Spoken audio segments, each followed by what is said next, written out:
When Stephen pressed on Amy's stream, he was taken aback by her new outfit. She was wearing a low-cut top and a bright yellow miniskirt that exposed her long legs. This was Amy's first time wearing these kinds of clothes. She had a shy expression on her face as she welcomed everyone back to her stream. The lustful viewers thought she looked even better than before. The chat room was bombarded with comments. "I like your new look, Mimi. What the hell just happened? I went to the bathroom when the stream paused, and when I came back, Mimi completely changed her look. She paused the stream half an hour ago. Were you in the bathroom for 30 minutes? The number of viewers continued to soar, and in the blink of an eye, 30,000 people were watching. Stephen wondered if he should stop watching the stream. He felt like he was invading Amy's privacy, and it didn't feel right to watch her entertain her viewers in a revealing outfit. Amy was excited by her rise in popularity. After thanking those who gave her a gift, she started welcoming her new viewers. While she was listing out the names, a familiar viewer joined the stream. Amy froze when she read his nickname. It was Brian. What was he doing here? Her viewers also noticed his appearance. Not only was General famous among the streamers, he was also well known amongst the viewers. There was a commotion in the chat as soon as he joined. Hey look, General's here. Why is he watching Mimi's stream again? Wasn't he interested in Claire? Did he change his mind? He's so two-faced. Amy skipped over Brian's nickname and warmly greeted the next viewer who joined. Brian wasn't happy when Amy ignored him. He sent an angry comment in the chat. I haven't watched your streams in a few days, but your style has completely changed. Were you just pretending to be pure and innocent? Pretty soon, Brian and many viewers were engaged in a heated discussion. What's going on, General? Weren't you Mimi's fan? You used to give her at least a few million worth of gifts. I heard that the General is infatuated with Claire. You all know why I've switched sides. I made an appointment with her, but she's not that great. I've also recorded a video. In an instant, the viewers were in an uproar. General, is that true? I'm not lying. Her body looked like a washboard. Mimi, I didn't expect this from you. Amy seethed with anger when the chat spiraled out of control. Brian had already made it clear that he was on Clara's side. He was here to ruin her reputation. Amy wanted to kick Brian out of her stream, but it wouldn't be easy because he was a VIP on A Live. At this rate, she might as well just forget about winning the competition. She didn't even know if she could continue her streams. A notification popped up on Amy's screen. Brian had sent her a private message on A Live. If you spend the night with me, I'll keep giving you gifts, and you can continue streaming like you've always done. Amy tried not to let her emotions show, but her stream was running. She typed a message and sent it to Brian. Get lost. Is that a rejection? You do know I can lock your account at any time, right? Whatever, Amy replied. Even though Brian was a VIP, she didn't think he had the authority to do that. When he didn't reply, Amy felt uneasy. If her account was locked, her current followers and the gifts she'd received would drop to 0. Amy pulled herself together and turned her attention back to her stream. She announced that she would be singing a song for her viewers. When the music started playing, the screen turned dark. A line of text was displayed at the center. Due to suspected violations of our policies, we've ended the stream. We apologize for the inconvenience. Even though the stream had been forcibly ended, the chat was still running wild. Amy's loyal followers expressed their support for her, while other viewers complained. Amy was so angry that she almost threw her laptop onto the floor. Her outfit was revealing, but it was nowhere near the level of Clara's outfits. Her clothes barely covered any skin. If anyone's account was to be locked, it should be Clara's, not hers. This was definitely because of Brian. Amy flopped on the bed and wanted to cry. All of her hard work had gone down the drain. Unless, if a wealthy viewer sent her the most expensive gift to show their support, there was a chance that her account would be unlocked. But having someone like that among her viewers was a 1 in a million chance. At this time, Clara and Brian were at a luxurious hotel. Clara was lying on top of Brian and looking at him in admiration. Honey, you're amazing. How did you lock our account with a single message? There's nothing I can't do. My dad is one of Aquaria Live's shareholders. He can lock any account he wants. Really? Does that mean I'll win the finals tomorrow? Of course. As long as you satisfy me tonight, I'll make sure you become the queen. You're so annoying, Clara said with a laugh. Just as she was about to pounce on him, the computer screen flickered and caught her attention. Amy's stream is up and running again. Was her account unlocked? Brian sat up and went to the computer. How's this possible? Wait, what's this? Someone actually sent her a warship. Each one cost $1 million. How did she manage to seduce someone that rich? Soon after Amy's account was locked, a viewer named Stephen Asher had sent her an expensive gift. She regained full control of her account, and her stream was back to normal.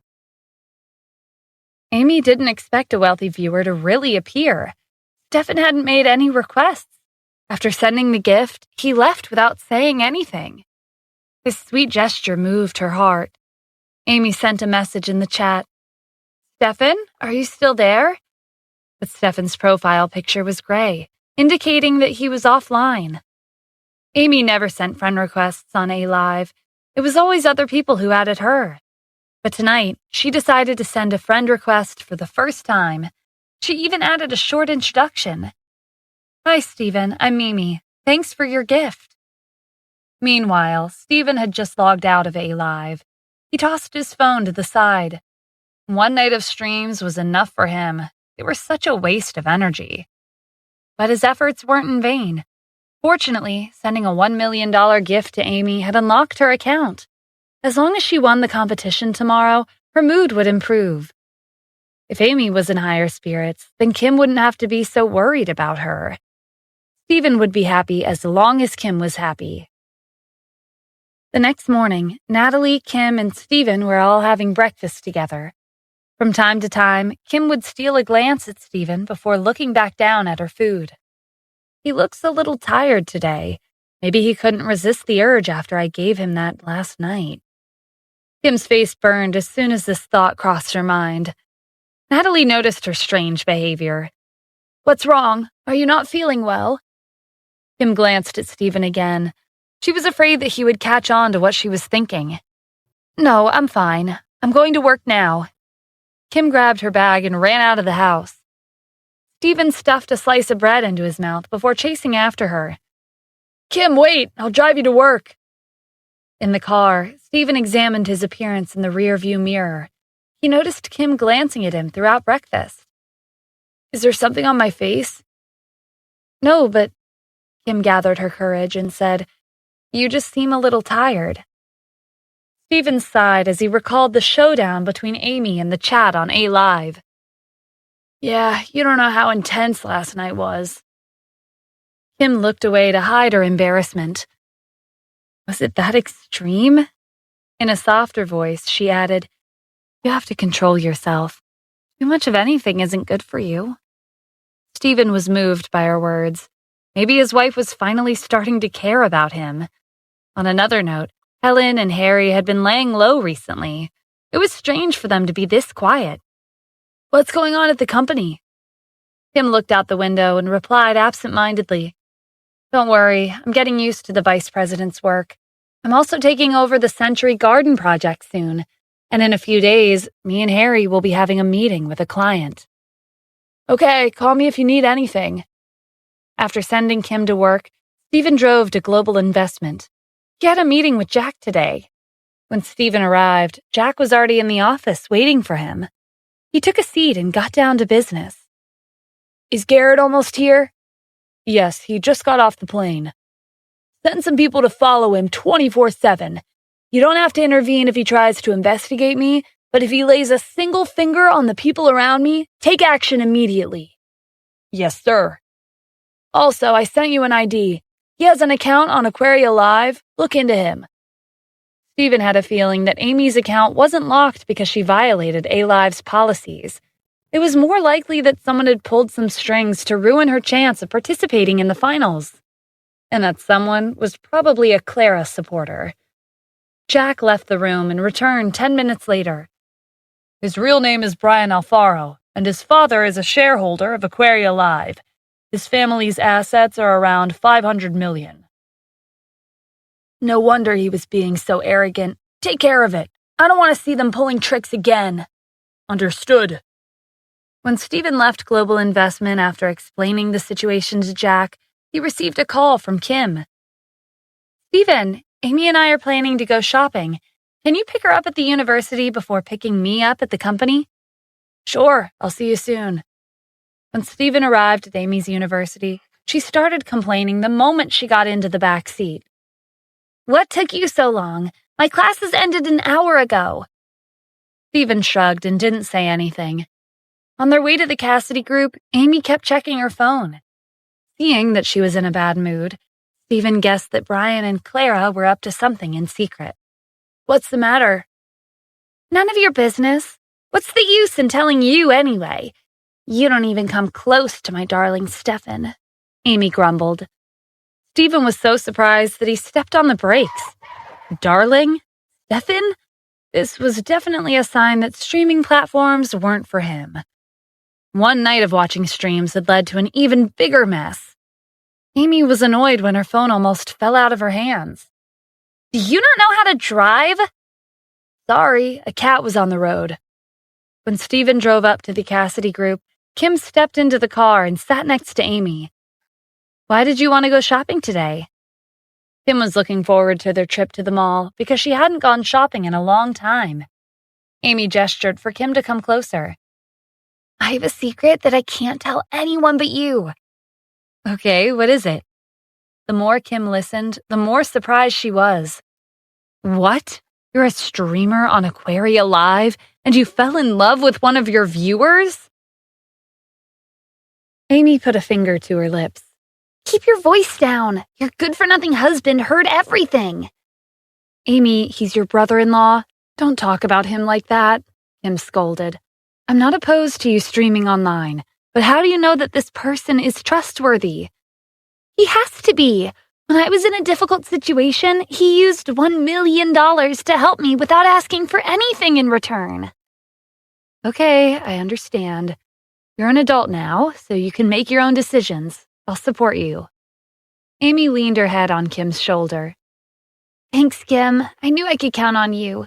Oh, right. I have an important stream tonight. You have to help me pick out an outfit at the mall later. All right. I'll pick out a beautiful dress just for you. Half an hour later, the three of them entered the mall. Amy linked arms with Kim and shot Stephen a glare. Don't walk so close to us. You're embarrassing. Stephen was just happy to be there. He didn't mind following them from behind. While Amy and Kim walked around the mall, he took out his phone and logged into A Live. Amy said that she's been sending him messages all day, so he was curious as to what she had to say. The moment he logged in, he was bombarded with notifications on the screen. There were a total of 120 messages. Stefan, are you there? Can you log in and talk to me for just a second? Stefan, I want to thank you for what you did for me. Stefan, the final competition is tonight. Will you come and support me? The more Stephen read, the more he panicked. Wasn't it too easy for girls to fall in love these days? Should he respond? Before Stephen could make up his mind, a commotion caught his attention. He put his phone back into his pocket and hurried over to Amy and Kim. It turned out that Clara and Brian had also decided to shop at this mall today. Clara was wearing a face full of makeup. She didn't hesitate to mock Amy when she spotted her. Is that who I think it is? What, are you here to buy clothes for tonight? Don't you know that these are luxury brands? I doubt you could afford them. Amy resisted the urge to talk back to Clara and pulled Kim away. Let's go. It's a waste of time to talk to them. Brian ran in front of them and stopped them from leaving. He had a lecherous look in his eyes as he stared at Kim. Is this your sister? Why didn't you tell me earlier that your sister was this pretty? How about this? Amy, if you let your sister spend a night with me, I'll guarantee that you'll win the competition. Clara didn't expect a man like Brian, who'd chased after beautiful women as a hobby, would change his mind so quickly. Honey, I thought you liked me. Brian looked back and told her to be quiet. Stephen took the opportunity to stand in front of Kim and Amy. Stop following us or we'll call the police. So it's you. You'd better be careful. The next time I see you, I won't let you off so easily, Brian threatened.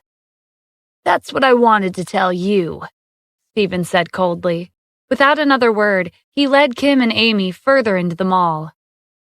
They didn't get very far before Amy stopped in front of Elizabeth's boutique, a luxury clothing store.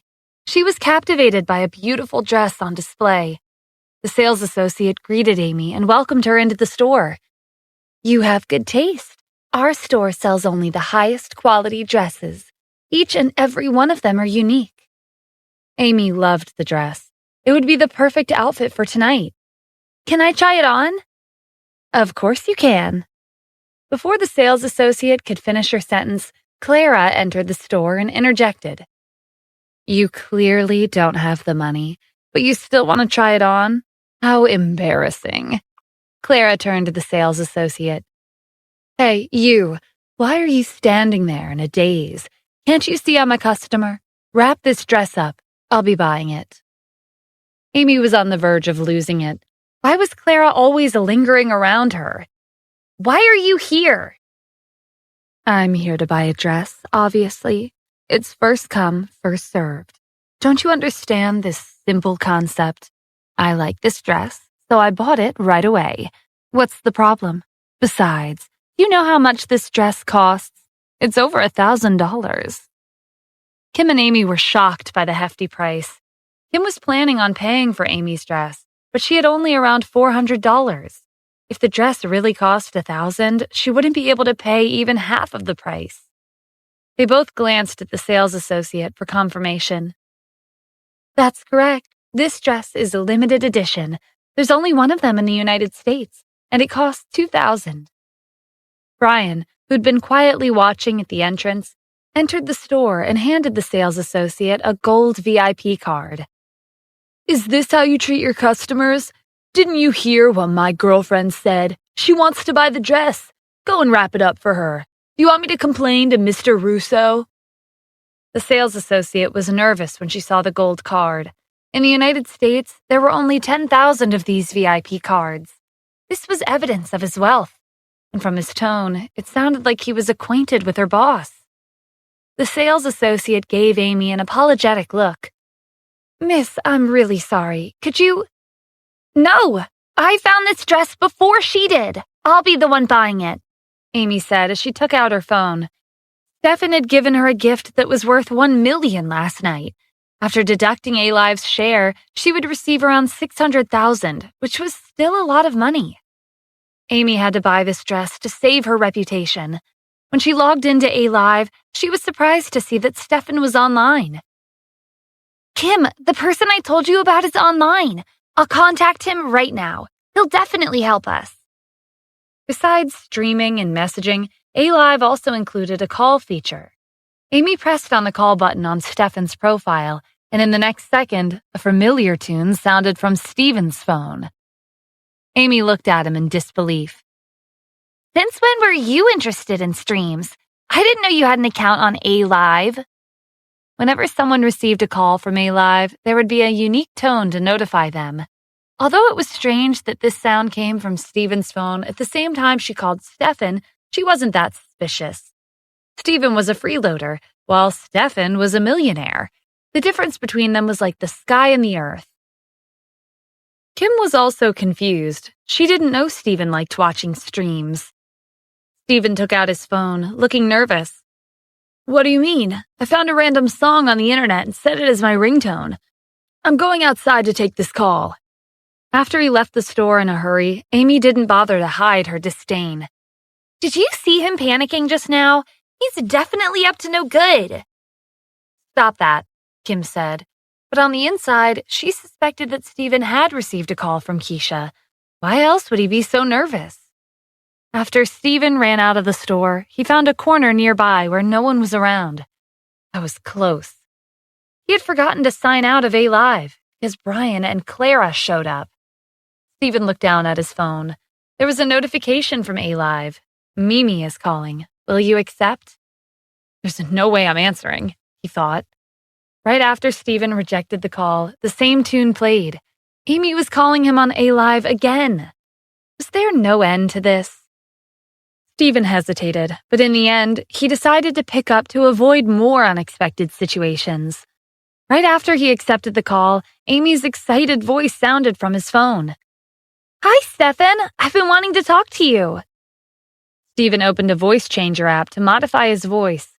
He kept an eye on Kim and Amy in the store as he spoke. What's the matter? Amy quickly explained the situation with the dress. Can you lend me $2,000? I'll cash out the $1 million you gave me yesterday and pay you back soon. Sure, leave it to me. After Stephen ended the call, he immediately logged out of A Live. Clara and Brian were still in the store, and they heard everything that Amy said.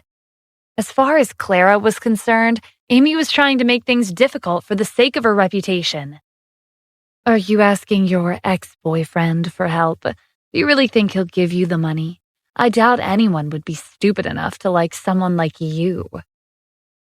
Brian grinned as he looked at Kim. Don't say that. Even if he does help Amy, he's probably doing it because he wants to get close to her sister. She's a much better catch than her. Amy ignored Brian and turned to the sales associate. Can you wait a little longer? I can pay for it soon. Clara crossed her arms. I'm not waiting. If you can't afford it, then just say so. Clara glared at the sales associate. Why are you still standing around? Are you waiting for my honey to file a complaint against you? The sales associate had no choice but to wrap the dress and put it in a bag. Just as she was about to hand it over to Clara, Stephen returned and snatched the bag. We'll be buying this dress. What are you doing? Amy exclaimed. Do you know how much this dress costs? $2,000! You don't need to get involved. My darling Stefan has already promised to help me. I believe in him. Kim pulled Stephen to the side and whispered, I didn't bring enough money, so I can't clean up your mess this time. Stephen sighed internally. Was his image really that terrible? Relax, it'll be fine. I'll pay for it. Brian shook his head. To him, Stephen was a fool who only knew how to talk big. It's $2,000, not $25. Even if you sold your cheap car, it still wouldn't be enough. Honey, don't stop him. I want to see how he's going to pay for it, Clara said. Stephen asked the sales associate to show him where to pay. The sales associate assessed his clothes. They were cheap compared to the designer clothes that Clara and Brian were wearing. She had no idea how Stephen was planning to pay for the dress. Amy looked around, but she couldn't see anyone coming to help. Stefan wasn't here, and he hadn't sent her any money. Kim, why don't we leave? There's a lot of people watching us right now. If Stephen can't afford the dress, he'll be kicked out of the store. It'll be embarrassing for us to be seen with him. Kim didn't know what Stephen was thinking, but she couldn't let him lose face. I'm not leaving. If there's no other way, then I'll call Grandma and ask her to give me an advance on my paycheck. I'm the vice president, so I should have this privilege. Amy tried to stop Kim from going to the checkout counter, but she wouldn't listen. Amy had no choice but to follow her. The cashier greeted Stephen with a smile and asked him how he would like to pay. I'll pay with my debit card. Stephen reached into his pocket for his wallet, only to realize that he had left it at home. During the past 3 years, he rarely went out to shop for anything. As for the recent purchases that he had made, Jack had wired the funds directly. It wasn't surprising that he no longer had the habit of checking to see if he had his wallet or not before leaving the house. Stephen cursed under his breath. Damn it, I should have checked if I had my card on me before saying all that, he thought. When Clara saw the awkward expression on Stephen's face, she knew that his pockets were empty. Weren't you talking big a few minutes ago? What happened to that? How are you going to pay for the dress? Could it be? Do you actually not have the money?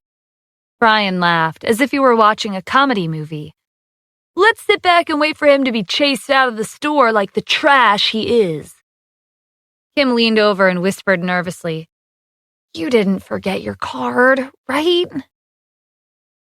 Stephen gave Kim an apologetic look. Sorry, I left it at home. Disappointment flickered in Kim's eyes. Was he putting on an act this whole time to save face? "If you don't have the money, then you don't have it," Clara said in a loud voice. "Why are you making excuses like you forgot your card at home?" She turned to the sales associate. "And you? Why are you just standing there? Shouldn't you kick him out?" The other customers scorned Stephen. "So he really can't afford the dress. Young people only know how to brag. They have nothing to show for themselves. If they didn't have the money, why did they come to Elizabeth's boutique? They don't know their place." Amy was so embarrassed that she lowered her head. She wished she could find a hole to hide in. Before they knew it, 2 security guards were standing next to Stephen. "Sir, please leave." Kim couldn't let Stephen be humiliated like this. "Calm down. I'll call someone for the money right now." She took out her phone to call Helen for an advance on her paycheck. Stephen held Kim's hand to stop her. "You don't need to do that. $2,000 is nothing. I can buy you all the dresses in the store if you want them." "Stop messing around." Kim was getting upset that he was still bragging at a time like this. "Stephen, would it kill you to keep your mouth shut just for 1 second? Amy whispered. Brian came up behind them. "You want to buy everything in the store? Don't you know how much money you would need? At least $10 million. "Is that so? Thanks for the information." Stephen dialed Jack's number. "Send $10 million in cash to Elizabeth's boutique in 10 minutes. Brian laughed. "What did I just hear? $10 million in cash in 10 minutes? Weren't you aware that you have to make an appointment at the bank to withdraw large amounts of money?" Kim grabbed Stephen's arm. "Do you have to go this far?" "Kim, forget about him. He's hopeless. We should leave." Amy pulled Kim to the entrance. When they left the store, a black van stopped in front of the mall. A man in a suit stepped out and went straight into Elizabeth's boutique. He stopped in front of Stephen. "Hello, Mr. Adams. I'm the president of the bank. Your $10 million in cash has been delivered." Silence filled the store. Kim and Amy were in disbelief. As for Brian, he didn't think the president of the bank would personally deliver cash for anyone. "Don't think you can hire some knockoff actors out of nowhere to act like they work at a bank." Stephen nodded at the president of the bank. In the blink of an eye, 10 security personnel arrived in the store with sturdy metallic containers and removed one of the lids. It was filled to the brim with stacks of $100 bills. Everyone present froze at the shocking scene. Kim and Amy went back to Stephen and questioned him. "How did you arrange this?" Kim asked in a soft tone. "Remember how I left to answer my phone? While I was coming back, someone gave me a phone number. He said that if I needed help with anything, I could call him. We were in a tight spot, so I worked up the courage to give him a call. I didn't think it would work, but here we are." Amy's eyes widened. "Did he tell you his name?" Stephen pretended like he was trying hard to remember. "I think it was something like Seven Asher, or was it Stephen Asher?" Amy turned to Kim excitedly. "It's really him! Stephen didn't lie to me. He helped us out just like he said he would." Stephen glanced at Brian. "Why are you so quiet all of a sudden? Got nothing to say? Because the $10 million was delivered as promised?" Brian waved his gold VIP card as he took out his phone. "Are you proud that you're a nouveau rich? You're in over your head. Do you think my VIP status is just for show? Even if you have the money, I can make it so that you won't be able to buy a single piece of clothing in this store." Not only was Brian a VIP at Elizabeth's boutique, his father also had connections with the manager, Mr. Russo.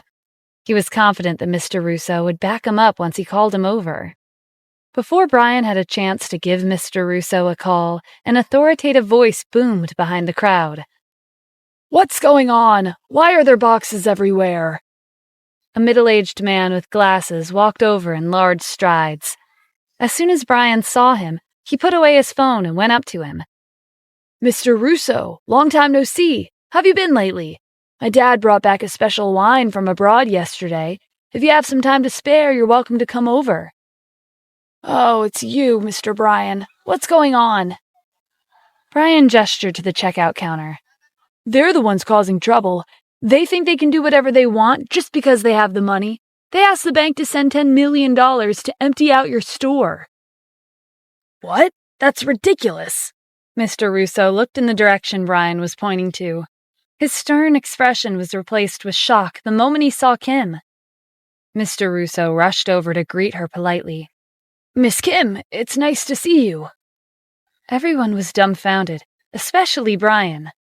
Elizabeth's Boutique was a high-end clothing store in the UK, and Mr. Russo was the manager of its chain store in Los Angeles. Why would someone with his position lower his head in front of a random person?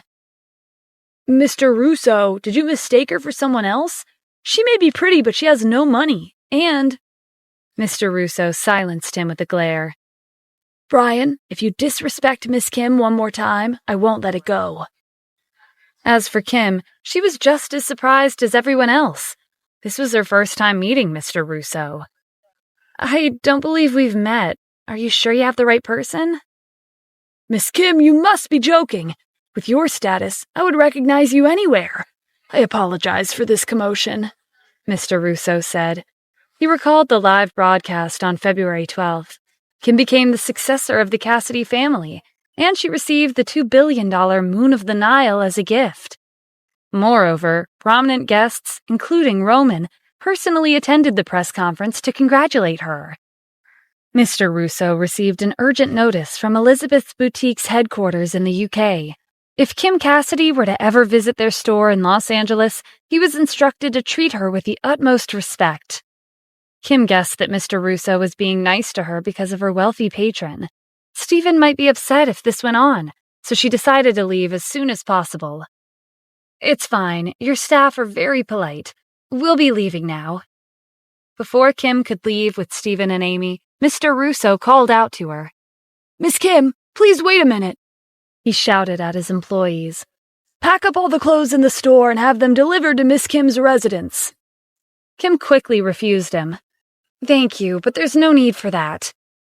She pulled Amy along as they headed to the door, but Mr. Russo ran in front of them. Without a word, he got on his knees and held out a black card. Miss Kim, you have to accept these clothes and this card. There are only 100 of these cards in the world. You can purchase anything you like from Elizabeth's Boutique for free. Mr. Russo was nervous. If the headquarters found out about his encounter with Kim and discovered that he didn't try to form a connection with her, he would be fired immediately. Stephen gave Mr. Russo a thoughtful look. He was decisive and knew what he had to do to get the job done. What a rare find. Kim, since Mr. Russo's being so generous, you should accept his sincerity. Amy was excited as she looked at the gorgeous clothes in the store. He's right. These dresses are all high quality. I've always wanted to wear them. Just accept. Since Stephen didn't mind, Kim didn't want to make things difficult for Mr. Russo, so she agreed and took the black card. Thank you, Mr. Russo. No, thank you, Miss Kim. After sorting out their business at Elizabeth's Boutique, Kim left the mall with Stephen and Amy. Brian threw the gold card on the floor. His card was trash compared to Kim's black card. Clara, you have to win the finals tonight. In the evening, Stephen and Kim were alone in the house. Natalie was visiting her relatives, so she wasn't home. They were sitting on the couch in the living room watching A-Live's stream. The new queen of A-Live would be selected tonight. Amy and Clara would each take turns being the host, and they would be given 1 hour each to entertain their viewers. Whoever received the most gifts would be the winner. The first host was Clara. After A-Live's host introduced her, he welcomed her onto the stage. She was wearing heavy makeup and a V-neck sling dress. The first thing Clara did was throw a flirtatious look at the camera. The viewers went wild, and numerous gift icons appeared on the screen. When Brian joined the stream, the viewers started gossiping. Everyone look, General's here. He's been interested in Claire recently. He might give her an incredible gift tonight. Humph, Claire's a goddess. She won't fall for someone like him. I'm her only true love. Brian paused in the middle of reading the chat when he saw this comment. Goddess? Yeah, right, he thought. But I'll still make you the queen. Brian wasted no time and repeatedly sent Clara gifts. By the end of the hour, the number of viewers had reached 3 million. This was a record for A-Live. After Clara left the stage, A-Live's host returned. He was so surprised that he revealed his inner thoughts. Claire received a total of $20 million worth of gifts in the first hour. Is there a need to continue this competition? Right after these words left his mouth, the host realized his mistake. He quickly corrected his words. The competition will continue. Next up, we have a popular streamer joining us. Please welcome Mimi. Amy went on stage and waved at the camera. She was wearing the stylish dress that she had picked out at Elizabeth's boutique. Whether I win or lose isn't important. I'm not here to become the new queen. I'm here for one person, and his name is Stephen Asher. I hope you can join the stream and chat with me tonight. Stephen was thinking hard. Kim, Amy, and Joe were stunned into silence. Amy was the first to recover from her shock. Stephen, don't talk nonsense if you don't understand. Do you know how prestigious Glenn is in the world of classical music? You'll only be embarrassing us if you talk badly about his student. Joe slammed his hand on the table. He stood up and intentionally spoke in a loud voice. How dare you say Miss Tiffany's performance is terrible? The entire hotel quieted down. Tiffany stepped off the stage and strode to their table. Her white dress fluttered behind her. When Joe saw Tiffany approaching, he went up to her and introduced himself. Hello, miss. I'm Joe Holloway, and I'm a university professor. I apologize for disturbing your performance. It's all because of that. Tiffany narrowed her eyes. Move. Joe had no choice but to step aside and let her pass. Tiffany looked down at Stephen as she crossed her arms. Are you the one who said my performance was terrible? Yes, that was me. Tiffany glared at him. Do you know who I am? How dare you insult me like this? What a joke! Are you sure you're a pianist? Tiffany was speechless. No one had ever criticized her so directly before. She refused to admit defeat and continued to pester him. Fine, tell me, how is my performance lacking? Stephen smiled without saying anything. Glenn walked next to Tiffany and stared at Stephen. I've been playing the piano for a very long time, and Tiffany is an outstanding student. Since you've insulted her, I can't let this go. However, if you had a reason for it, then perhaps I can turn a blind eye. Kim looked at Stephen with concern. She regretted asking him to comment on Tiffany's performance. This is your fault, Amy said. You'd better clean up your mess. As for Joe, he quietly stood to the side as the smile on his face grew wider. He didn't even have to lift a finger. Stephen had landed himself in a sticky situation. Glenn slammed his walking stick on the floor. Start talking. Stephen shook his head. To think you're a world-renowned pianist, you don't even know how your outstanding student is lacking. To sum it up in one sentence, there was no soul in her performance. Realization dawned on Glenn when he heard these words. With a single sentence, this young man had gotten to the heart of the problem. Truthfully, Glenn was already aware that Tiffany's progress had hit a bottleneck, but he hadn't been able to figure out the cause. That was why he'd accompanied Tiffany to various hotels and restaurants to assess her performances, hoping she would find a breakthrough.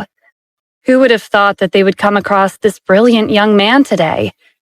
Everyone in the hotel was astonished when Glenn thanked Stephen sincerely. Mr. Glenn, why are you thanking him? Tiffany asked. He clearly doesn't know what he's talking about. Glenn gave her a stern look. Tiffany, you've been working hard all these years, and I've been by your side as your teacher. You haven't improved for a long time, but because of this young man, you can now reach the pinnacle of perfection in terms of technique. Kim leaned over the table and whispered to Stephen, How did you know what the problem was? Amy was wondering the same thing. Do you actually know how to play the piano? Stephen flashed a cryptic smile. Do you two really want to know? Kim and Amy nodded. Stephen chuckled as he waved them closer. All right, come here. You see, this is what I call intuition. With that, Stephen sat back and crossed his arms, smiling proudly. Kim and Amy exchanged a glance. If you say so. Joe was standing next to the table and heard what Stephen said. For a second, he thought that maybe Stephen was a pianist. Coincidentally, his whimsical guess had turned out to be correct. Stephen glanced at Tiffany. There was a conflicted look on her face. If he couldn't resolve this situation now, things might become troublesome in the future. He told Kim and Amy that he needed to use the bathroom to excuse himself from the table. As expected, Tiffany followed him into the hallway. Stephen turned around. What is it? Are you still refusing to believe the facts? No, I understand the problem now. Then why are you trying to stop me from going to the bathroom? Tiffany was nervous as she fidgeted with her hands. She was aware that at some point, her skills had stopped progressing. She never voiced her concerns, but she was desperate to find a solution. I admit that my performance was lacking, but I don't know how to fix it. Tiffany's love for music reminded Stephen of the priest. They were both passionate about the piano. I can tell that you really like the piano. You play every note perfectly, but you're missing one thing. To pursue the pinnacle of your talent, you need to put your heart and soul into your performance. I understand, but that's not easy to achieve, Tiffany said. Stephen smiled confidently. Is it that hard? All right, go back inside. I'll demonstrate what it means to perform with your heart. Are you going to play the piano? She asked in disbelief. Yes, but you have to promise me one thing. You can't tell anyone that I'm the one playing, not even your teacher. What do you say? No matter how much Tiffany looked at Stephen, he didn't seem like the musical type. It was more likely that he was knowledgeable about music theory than being skilled at playing the piano itself. Okay, I promise, but I don't think my teacher's interested in getting to know you anyway. It's a deal then, Stephen said. Tiffany watched him walk into the presidential suite and wondered if he was acquainted with the owner of the hotel. Not long after Tiffany returned to her table, a beautiful woman wearing a bright red dress came on stage. Her name was Christina Silva, and she was the owner of the hotel. Everyone, our hotel had the honor of inviting a distinguished guest today. He will be playing the piano. Please pay attention to his performance. The room went dark. A moment later, the lights came back on, and a man in a suit sat in front of the piano with his back facing the audience. Who is he? If Christina invited him, his skills must be top-notch. Yeah, who doesn't know that Christina has a monopoly in the hotel industry? She's also involved in the underworld, and she has connections with one of the most elite families in the city. The audience was amazed that Christina had introduced this man in person. She rarely made an appearance at the hotel, even though she was the owner. The lights were dim, but Tiffany knew that the man on stage was Stephen. She was filled with anticipation. What song was he planning on playing? Amy whispered to Kim, "He's so weird. Why isn't he facing us? Do you think it's because he's not attractive?" Kim glanced at Christina, hoping that she didn't hear what Amy said. "Don't be rude." In a lower voice, she added, "His back looks familiar. I think I've seen him somewhere before."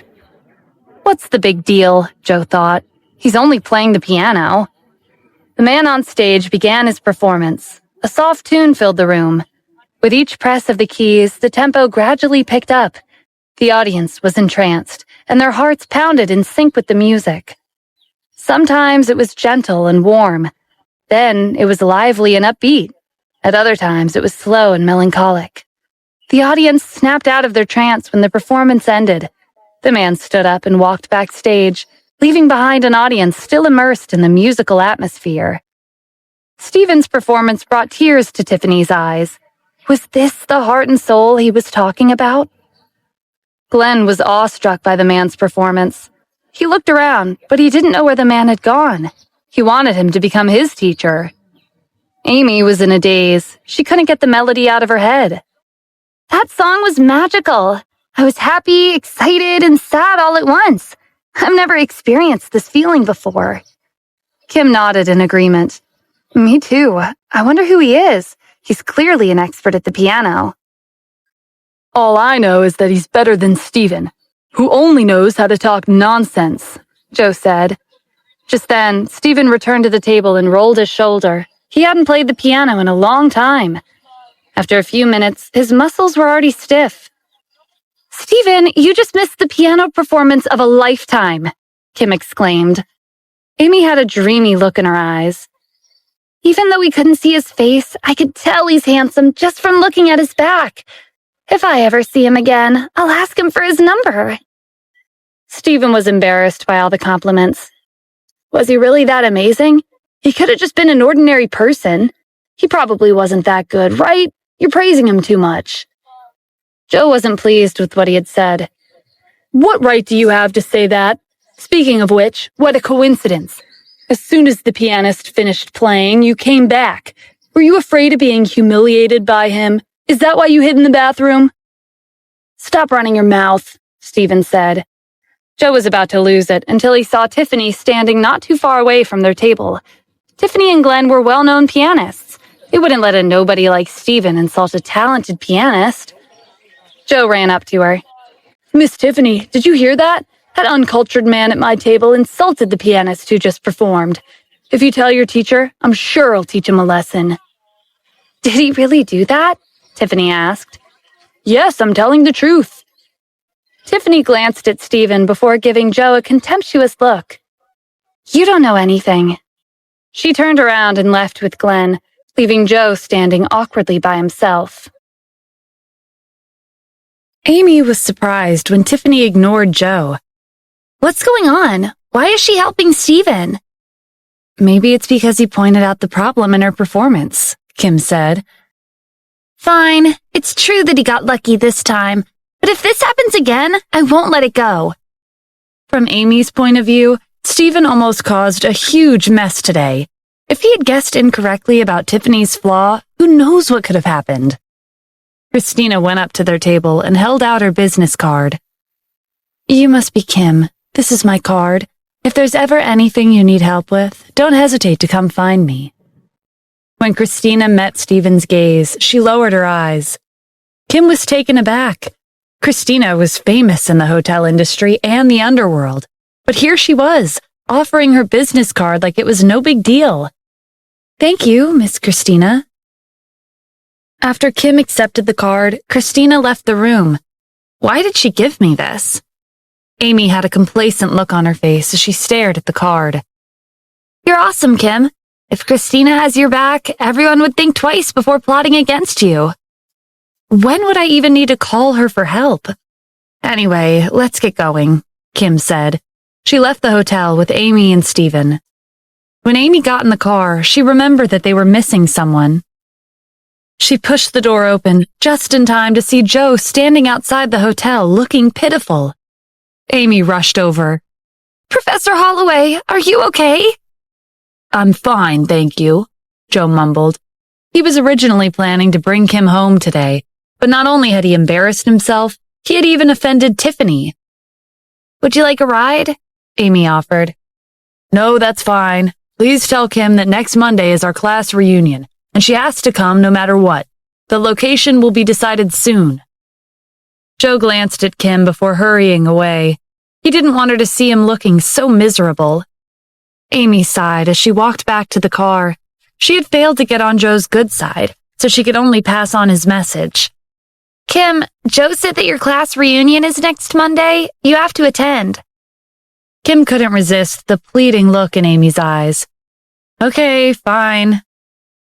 She hadn't seen her classmates in almost 3 years. "Kim, can I go too?" Stephen asked. Amy interjected. "Why would you go? Don't you know that Kim's been mocked for 3 years after you two got married? Do you know how much suffering she's been through?" Stephen wasn't aware of this.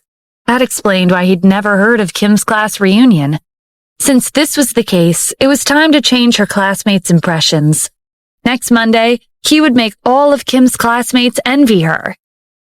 "Kim, can you bring me along? I promise I won't embarrass you." Kim hesitated, but she ended up agreeing. She was already prepared for them to leave early, because she didn't want Stephen to be mocked by her classmates. When they returned home, they saw Rebecca standing outside their house. Kim didn't think much of it and went up to her. "Rebecca, are you looking for me?" "No, I'm not," Rebecca said as she looked at Stephen. "I came to talk to him alone." This was the last thing Kim expected to hear. It was no secret that Rebecca hated Stephen. Why was she looking for him? And why did she want to talk to him alone? Kim gave Stephen a suspicious look before heading to the door. Amy, let's go in. Before Amy went inside the house, she turned around to give Stephen a warning. If you ever let my sister down, I'll make you regret it. After Amy slammed the door closed, Rebecca grabbed Stephen's arm and dragged him to the side of the house. Get over here. Stephen pretended to be startled. What are you doing? Shut it. I heard you're a fan of the owner of Global Investment. Rebecca had spent $2 million to bribe Stephen. She didn't expect him to hide something this important from her. It was obvious that he was fooling around even after he took the money. Stephen looked around, trying to find an opportunity to slip away. It's only because of his fame, nothing more. Rebecca tightened her grip on his arm. You took $2 million from me. I won't let you leave until you tell me his identity. Look, think about this logically. I'm only his fan. How would I know what he does and where he goes? It's not like he reports this information to me. I only know things here and there from rumors. By the way, now that you know I'm his fan, do you want to invest a little more in me? Rebecca was rendered speechless by Stephen's lack of shame. She regretted asking him for help. With his stupid brain, he would never be able to find anything out. Rebecca glared at him. Return my money. Nope. Even if you want it back, I don't have it anymore. The nonchalant look on Stephen's face infuriated her. How dare you cheat me out of my money? Just you wait. I'll teach you a lesson you'll never forget. Rebecca pushed Stephen out of the way and stormed off. The next morning, Natalie frantically knocked on Kim's and Amy's bedroom doors. Wake up! Your grandma is holding an emergency meeting. Something happened to Rebecca. Kim and Amy rushed out. What happened to her? Stephen heard the commotion and came out of his room. He paused in the middle of stretching when the three of them looked at him suspiciously. They all knew he had a private discussion with Rebecca yesterday. I didn't do anything. I just found out too. Your grandma didn't tell me the details. She only said that it was serious and that we have to go to her house right now, Natalie explained nervously. 20 minutes later, they arrived at Helen's villa. All the members of the Cassidy family were present. Helen was sitting at the head of the table with a worried expression on her face. Stephen looked around and spotted Rebecca crying while crouching in the corner. 3 people, who appeared to be her friends, surrounded her. Rebecca raised her head when she heard footsteps. If it weren't for one of her friends holding her back, she would have lunged at Stephen. You damned good-for-nothing trash! This is all because of you! My life is ruined! Stephen was confused. What did I do? Helen cleared her throat to get everyone's attention. Everyone in the family is here. Rebecca, come forward and tell us what happened. Rebecca bit her lip and stood up. Yesterday afternoon, that piece of trash, Stephen, got on my nerves, so I invited my friends to the bar for a drink. While we were there, someone came over and molested me. I already had a few drinks, so I was a little tipsy. I grabbed the bottle of wine and swung it at him, but I didn't expect him to be knocked out in one strike. Barry spoke up for her. Grandma, she only hit one person. There's no need to be this nervous. Be quiet. Rebecca, keep going. It wasn't until this morning when I found out that the person I hit last night was actually the son of the president of the Business Alliance. I really didn't expect this to happen. If I knew who he was, I wouldn't have done anything to him, no matter how angry I was. The members of the Cassidy family were shocked by this revelation. What? The Business Alliance is involved? Do you know what this means? They're a terrifying commercial organization. I heard that 10 years ago, a powerful family in Los Angeles fell to ruin because they offended the Business Alliance. They were forced to hang themselves. Several people started to ridicule Rebecca for being careless. All of you quiet down, Helen yelled. She took out a letter from her pocket and gave it to the table. The president of the Business Alliance already sent me a warning. We have to give him an answer by the end of today. Otherwise, our family will disappear. Everyone panicked. The Business Alliance was powerful. They had the means and the resources to wipe out an entire family. Destroying their family would be a simple task for them. "Grandma, did they tell us how to settle this?" someone asked. "Yes, but it's not a favorable condition for Rebecca. The president asked for her to accompany his son for 3 days. He even wrote that it doesn't matter if she's alive or dead." Everyone understood the implications of this letter. Were they going to sacrifice their entire family for a single member, or would they sacrifice one person for the sake of their family's survival? The president of the Business Alliance was forcing them to make a choice. Once Rebecca fell into his son's hands, she would suffer unimaginable torture. "No, I'm not going. I'd rather die now," Rebecca cried. Her friends, who had gone to the bar with her last night, were also here. They tried their best to comfort her. "My dad holds an authoritative position in the city. I'll ask him for help." "Yeah, don't worry. I'll ask my mom to negotiate with the president." The other friend recalled something. "Rebecca, I remember there was a man who chased after you when you were in school. His dad is the vice president of the Business Alliance." A glimmer of hope flickered in Rebecca's eyes. "Wait, you're right. I'll call him right now. He must have a way for me to get out of this." When the call went through, Rebecca spoke like he was her lifeline. 3 minutes later, she hung up. "He told me to relax and that his dad is going to have a talk with the president. This will all be resolved soon." "Let's hope so," Helen said in a resigned tone. Compared to the influence of the Business Alliance, the Cassidy family was powerless. One of the Cassidy Group's employees rushed into the room with a panicked expression. "The Business Alliance just issued a restraining order for all enterprises in the city. They're strictly prohibiting anyone from interacting with the Cassidy family. Those who disobey the order will be expelled from the Business Alliance. As soon as this restraining order was issued, the Cassidy Group's stocks plummeted. In just half an hour, we've already lost almost 100 million. Helen slammed her fist on the table. "The Business Alliance is simply going too far. Rebecca, there's no way out of this. Take responsibility for the trouble you've caused. I'll give you until tomorrow morning. If you still haven't found a solution by then, I'll personally hand you over to his son." After realizing how powerful the Business Alliance was, Rebecca's so-called friends cut off their friendship before leaving one after another. "Rebecca, I'll be leaving first. Our family will be traveling abroad soon, so we might not be able to help you anymore." "Same here. My mom's actually been admitted to the hospital, so there's nothing she can do to help. I'll be going now." "My family needs help with their farm. See you later." After the three of them shuffled out of the house, Rebecca stood up in a daze. To everyone's surprise, she went up to Kim and kneeled in front of her. "Kim, please help me."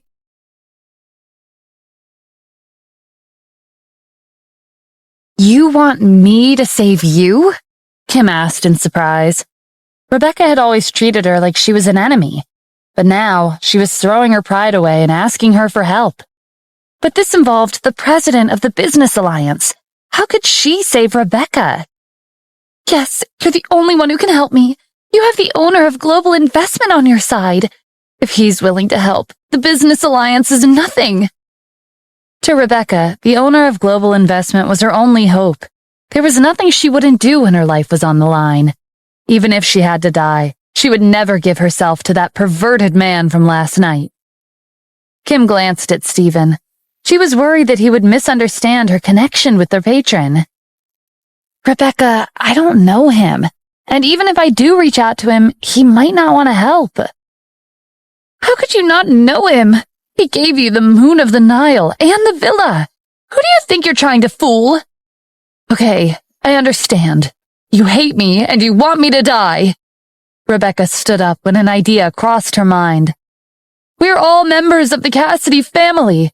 Are you that heartless that you would watch one of your own people lose her life?" Rebecca's words struck a chord with the other members of the Cassidy family. They rushed to support her. "Kim, even if you and Rebecca had conflicts in the past, this is for the sake of her future. Can't you help her when she's in a time of need?" "That's right. You have connections with the owner of Global Investment. Why don't you at least try to ask him for help? Kim, are you really going to force Rebecca onto that crazy man? In an instant, Kim and Rebecca's roles had been reversed. Rebecca was the one who made a mistake, so why was everyone suddenly against her? Furthermore, Kim had been keeping the necklace in the bank's safe, and her family was only staying at the villa temporarily. Once she met her patron, she would return these gifts to him. Even if she did somehow find a way to contact him, how could she shamelessly ask for help during their first conversation?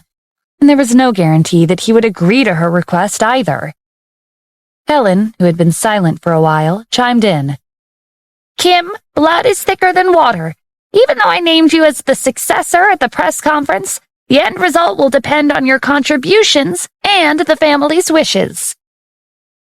While Helen hoped that the owner of Global Investment could resolve this crisis, she also wanted to gauge him and Kim's relationship.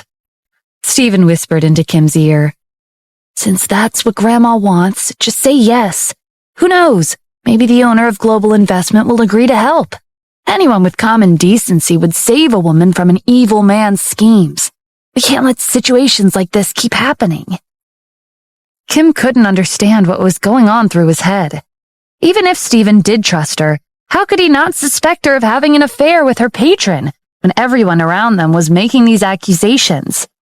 And how could he come to a decision so easily? Couldn't he tell that she was hesitating out of consideration for his feelings? Moreover, why was he so relaxed? Was it because he didn't care about Rebecca, or was it because he didn't care about his family? In Helen's perspective, not only was Kim ignoring her, she was also flirting with that piece of trash, Stephen. Kim, did you hear what I said? Kim had no choice but to agree. Of course, Grandma. I'll see what I can do. We can't let men treat us this way. Good. I'll try to drag this out for 2 more days. You have to come up with a solution. Rebecca's teary face from earlier was nowhere to be seen.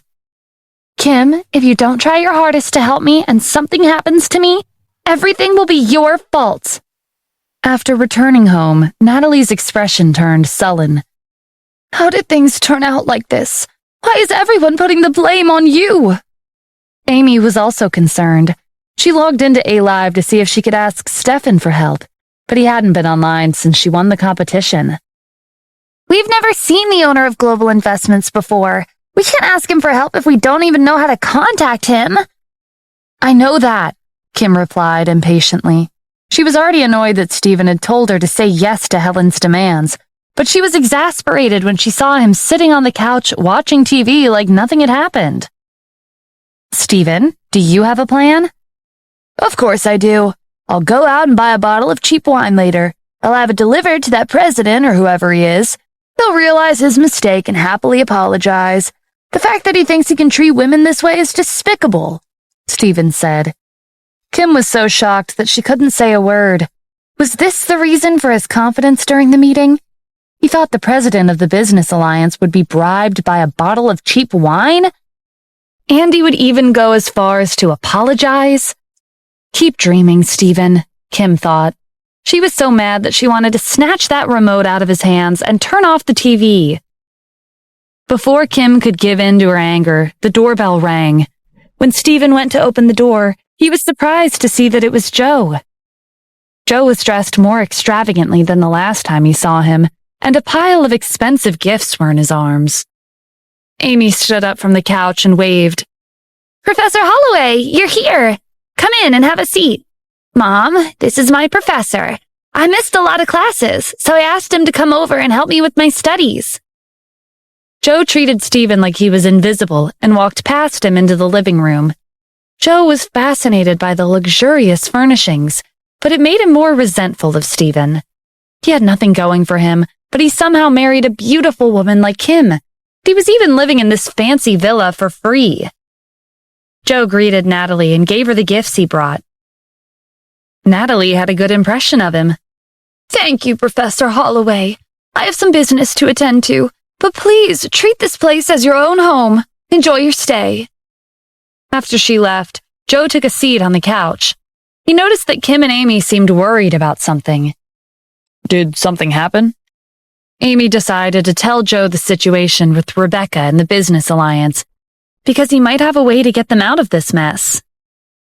Is that why you all look so worried? The president of the business alliance is Philip Pace, and he's my uncle. You can leave this to me. Are you serious? Is Philip really your uncle? Amy exclaimed. Kim didn't expect this either. As for Stephen, he continued to watch TV, as if this didn't concern him. Joe took out a photo from his wallet. Yes, look at this. It's a picture we took at our family dinner last month. In the photo, Philip had his hand on Joe's shoulder. They looked like they were close. Amy tugged on Kim's arm and prompted her to say something. Ever since they returned from the emergency meeting, Kim had been thinking hard about how to contact her patron. But with Joe here, maybe their problem would be resolved without a hitch.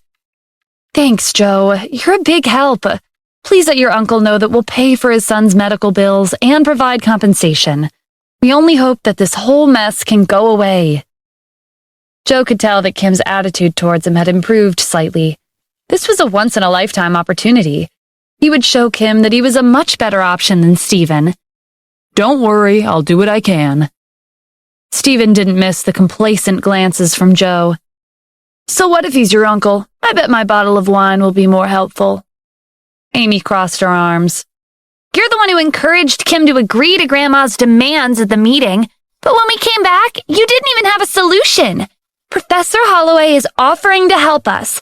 Is that all you have to say to him? You're useless. Don't be mad, Amy. We can't blame him for his poor background. If he had the connections and furthered his studies, he would have come up with a solution too, Joe said. Stephen, you should learn a thing or two from Professor Holloway. This is what a capable man looks like. Kim intervened to prevent the argument from getting out of hand. Amy, that's enough. Didn't you ask Professor Holloway to come over and help you with your studies? Amy was reluctant because she still had more to say, but she ended up heading to another room with Joe so he could tutor her. When Kim was alone with Stephen, she tried to console him. Amy didn't mean it like that. You know how she is. She doesn't think before talking. Stephen smiled. I know, I didn't take it to heart. Also, Kim added, there's nothing going on between me and the owner of Global Investment. She was embarrassed after saying this and ran off to her room. Stephen let out a sigh. They were married. How was this nothing? But he couldn't tell her that yet. 1 hour later, Amy and Joe returned to the living room. Kim, Professor Holloway's usually busy, so it's rare for him to have a day off. Why don't we go out together for a change of pace? Kim was planning on refusing, but then she remembered Amy's grades. All right, where do you want to go? There's a beautiful lake near the outskirts of the city. I heard the view is great at this time of year. Joe turned to Stephen with pity in his eyes. Why don't we ask Stephen to come along? He's been cooped up in the house all day watching TV. Kim and Amy were confused as to why he wanted Stephen to come. It was obvious that they weren't on the best of terms. Stephen didn't expect Joe to invite him either. He probably had an ulterior motive. Stephen put down the remote and looked at him. I'm not bored because my wife's home, but sure, I'll tag along. Joe's smile faltered, but he quickly composed himself. It's not every day we hang out, so you'd better take care of yourself. There was an underlying warning in Joe's words, but Stephen ignored it. Let's go, Kim and Amy. He held Kim's hand and led her to the door. Just you wait, Stephen, Joe thought. I'll show you how capable I really am. He took out his phone and sent a message. Proceed as planned. When Joe went outside, he shook his head in disapproval when he saw Stephen's car. Why don't I drive you all in my Bentley? I'm afraid his car will break down in the middle of our trip. Amy looked at Kim expectantly. We have a lot of people today, so we might as well take him up on his offer. I also want to experience riding in a Bentley. Kim glanced at Stephen for his opinion. I don't care. If he wants to drive, I'm not going to stop him, Stephen said as he got in the back seat of Joe's car. Joe opened the door to the front seat. When he was about to ask Kim to get in, she followed Stephen and sat next to him. Professor Holloway, can I sit there? Amy asked excitedly. Joe frowned as he watched Kim and Stephen chatting while sitting closely to each other. He forced a smile and turned back to Amy. Of course you can. Half an hour into their journey, Stephen noticed that they weren't on the right path. Are you sure you know how to get there? This isn't the right way. Kim looked at the scenery outside and realized he was right.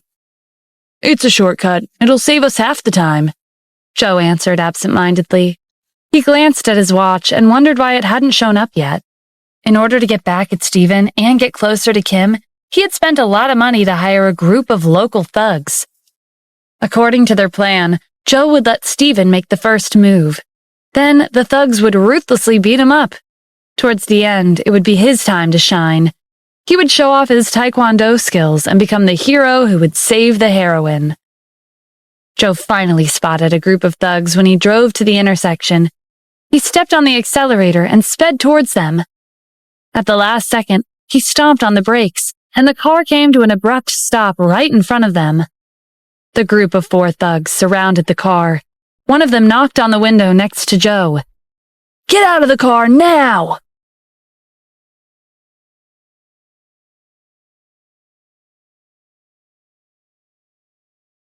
Amy shrunk back in fear when the thugs peered into the car with menacing expressions. When Kim subconsciously leaned closer to Stephen, he pulled her into his arms. Joe plastered a frown on his face and looked over his shoulder. This is bad. Stephen, go out and have a talk with them. Stephen had seen through Joe's plan the second these people showed up. He met Joe's gaze and smiled. No.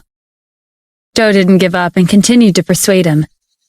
It's your fault I didn't notice them, because I was too busy talking to you. However, Joe had underestimated Stephen's lack of shame. He continued to refuse. You're the driver. You should get out. Joe tightened his grip on the steering wheel. Stephen, a man should be brave. I know. That's why I'll bravely protect Kim and Amy inside the car. The man who had knocked on the car window was the leader of the group. He impatiently picked up a brick from the ground when he saw that no one was getting out. Since you don't want to come out, don't blame me for destroying this car of yours. The man raised his hand and brought the brick down, smashing the side mirror. Joe gritted his teeth as he stared at the broken mirror on the ground. He had asked his secretary to hire a group of thugs, but where did he find these people from? His car was expensive. Amy had never experienced this kind of situation before. Professor Holloway, should we call the police? She suggested in a shaky voice. No, the thugs in this part of the city are aggressive and ruthless. If they find out that we reported them to the police, they'll come after us in the future, Joe warned. But the real reason was that he couldn't get the police involved.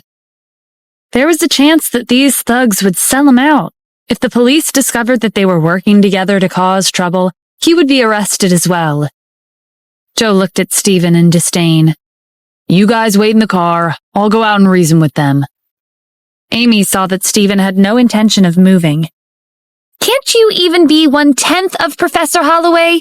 You only know how to hide and be a coward. Stephen was relaxed, as if he couldn't hear anything they said. Forget it, Amy. You can't blame him because he's a coward by nature, Joe said. He got out of the car and faced the group of thugs. This car is mine, and I'm also the one who drove. There's too many eyes on us. Why don't we head somewhere quiet and talk this out? The man slapped the back of Joe's head and cursed. Who do you think you are to be acting so full of yourself in front of us? If you want to go somewhere else, then fine. You asked for it. Let's see what you're up to. The man instructed 2 of his men to grab on to Joe and told the remaining person to keep an eye on the 3 people in the car. The thugs dragged Joe away and turned the corner. When they reached an alley, Joe exploded in anger. You bastards! Why are you still holding on to me? Let go! Haven't you realized who I am? You'd better be careful, or I won't let you get away with disrespecting your boss. The 3 men had no idea what Joe was talking about. How dare you talk to us like that?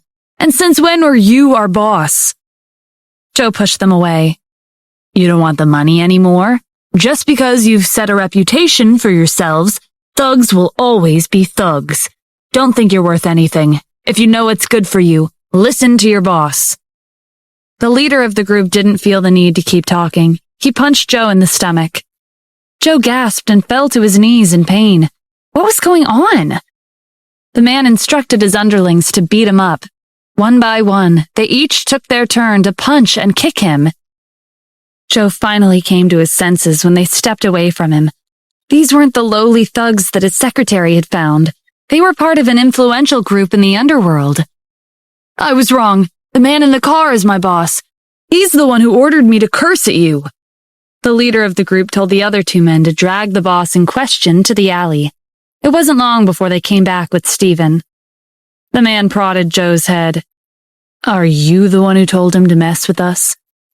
Stephen feigned surprise. "What are you talking about? Do you know who I am? I'm Stephen Adams, the son-in-law of the Cassidy family.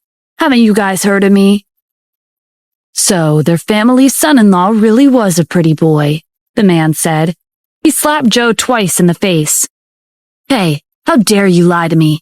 Everyone knows that he's penniless and a good-for-nothing. You're the owner of a Bentley. How could someone like him order you around? Do you think we're idiots?" When the man gave Joe another hard hit, he passed out on the ground. Stephen looked on indifferently. "Can I leave now?" The man waved his hand dismissively. "Get out of here. The people I hate the most are rich brats who think the world revolves around them." "All right, you did a good job. I'll be sure to mention you guys to Christina." Stephen gave the four men a card before walking away. The three men looked down and were instantly filled with fear. This was Christina's business card.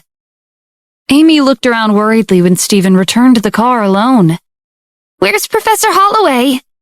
Stephen shrugged. "He and those four guys got along pretty well. He said he wanted to have a meal with them and told us to head home." Kim and Amy had their doubts, but they decided not to question it. After sending Kim and Amy back to the villa, Stephen drove to a small store. He strode to the counter. "Boss, do you have the cheapest wine in stock?" 5 minutes later, Stephen walked out of the door with a bottle of wine that cost $2. Before he left, he called out to the owner.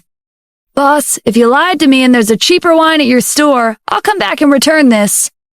The owner was dumbfounded. "You brat. Every time you come here, you always buy strange things." Stephen waved and left. The owner couldn't help but smile. Regardless of Stephen's eccentricities, he was an interesting person.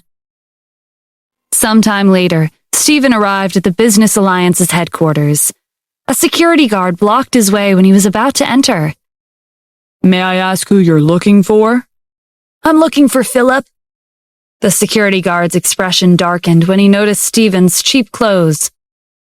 "Who gave you the right to say his name without honorifics? Do you know where this is?" "I'll say this one last time. I'm here for Philip. Tell him to come down," Stephen said impatiently. "Who do you think you are? You have no right to meet him. Leave now." "I'm only here to give your boss a gift.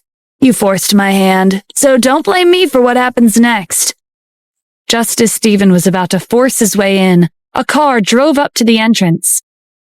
A few people helped a man wrapped in bandages out of the car and onto a wheelchair. It was Joe. He glared at Stephen when he saw him. "Is this the mummy who I think it is?" Stephen mocked. When they encountered the group of thugs earlier, he had noticed their tattoos. They had connections with Christina's network in the underworld. That was why he hadn't made things difficult for them. And besides, they were only underlings. They wouldn't go as far as to kill a random person who crossed them. "Stephen, I'll make you pay for this." Stephen ignored Joe and turned back to the security guard. "Can I go in now?" Joe smirked. "Are you trying to meet with my uncle? Do you want to beg for Rebecca? Forget about it." He motioned the other security guards further down the street. "Don't let this dirty country bumpkin into the building." After giving his orders, Joe told his assistant to push him inside. After they left, a group of security guards blocked the entrance. "Did you hear that?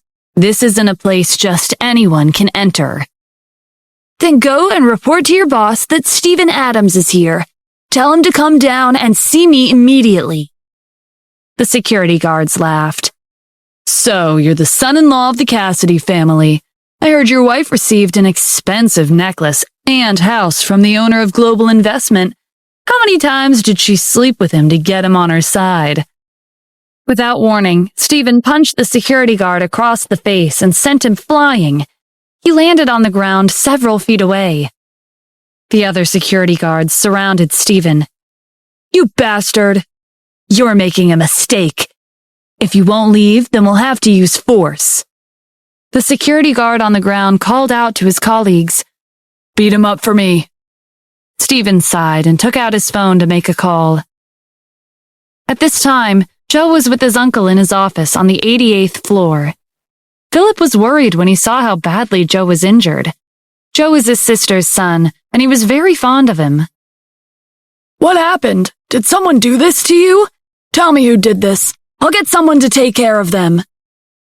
It's fine. I already know how to deal with him. There's no need for you to worry. Good. Take revenge for yourself. But Joe, you're injured. Why aren't you resting at the hospital? Why did you come here? Joe chose his words carefully. Actually, I came to discuss a personal matter with you. I heard my cousin got hurt yesterday. The person who did that to him is my friend. Do you think you can... Philip interrupted him. If you're here for that, there's no need to say anything more. Go back to the hospital and rest. Don't make your mom worry. As for Rebecca, I'll make sure her entire family is ruined. Did she think she could get away with this just because she's from the Cassidy family? Their family is worthless compared to the business alliance. Joe didn't think that was a bad idea. You're right. Rebecca was the one who hurt him. We need to teach her a lesson. Uncle Philip, if you're going to take down the Cassidy family, remember to leave Kim alone. I'll be the one to have her. Did you take a liking to her? All right. Go back and tell Rebecca that she has two options. I want to either see her in my room or my son's room. Otherwise, the Cassidy family will disappear from Los Angeles. After Joe agreed, Philip's phone rang. When he heard the voice of the person on the other end of the line, his haughty attitude disappeared. Mr. Stein, how can I help you? Oh, you still remember who I am? I thought you'd already forgotten me, and who the business alliance belongs to. I wouldn't dream of forgetting. I know my place, Philip said nervously. The Business Alliance was an organization that spanned the entire city of Los Angeles.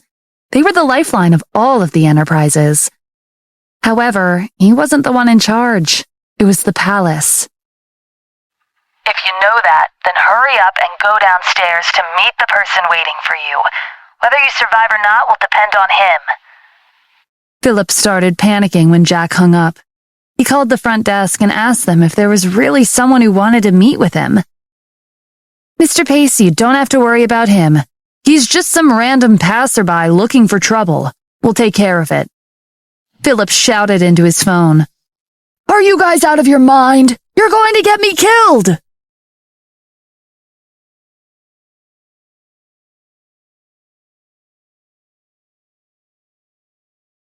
Don't lay a hand on him or I'll fire all of you! Philip yelled before hanging up. The person downstairs had to be someone from the palace. Uncle Philip, what's going... Before Joe could finish, Philip cut him off. Be quiet! Stay in the office! Don't go anywhere! I have to go downstairs and meet someone important. Philip rushed out the door, leaving Joe alone in the room. Philip had always been calm and composed. Joe had never seen him panic before.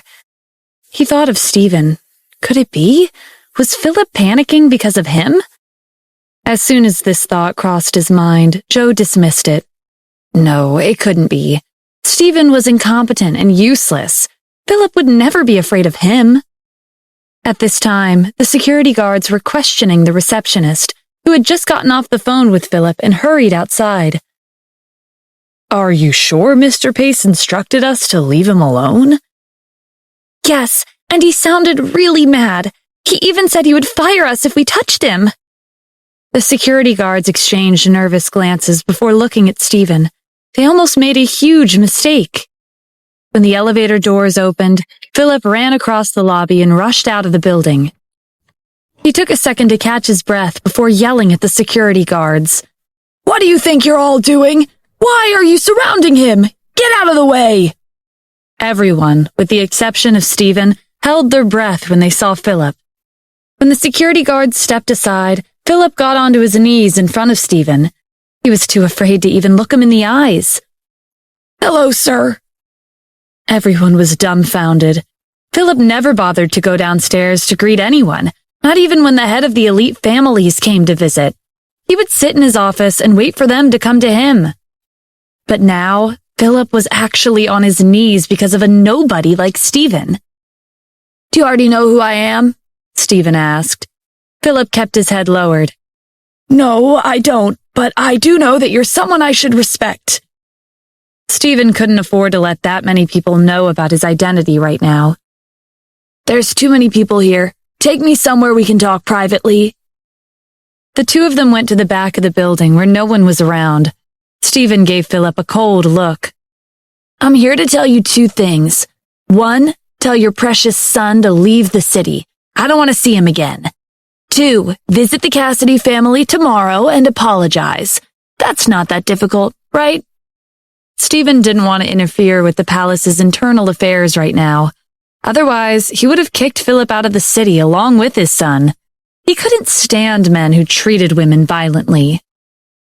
Philip once again got on his knees. No problem at all. Thank you, sir.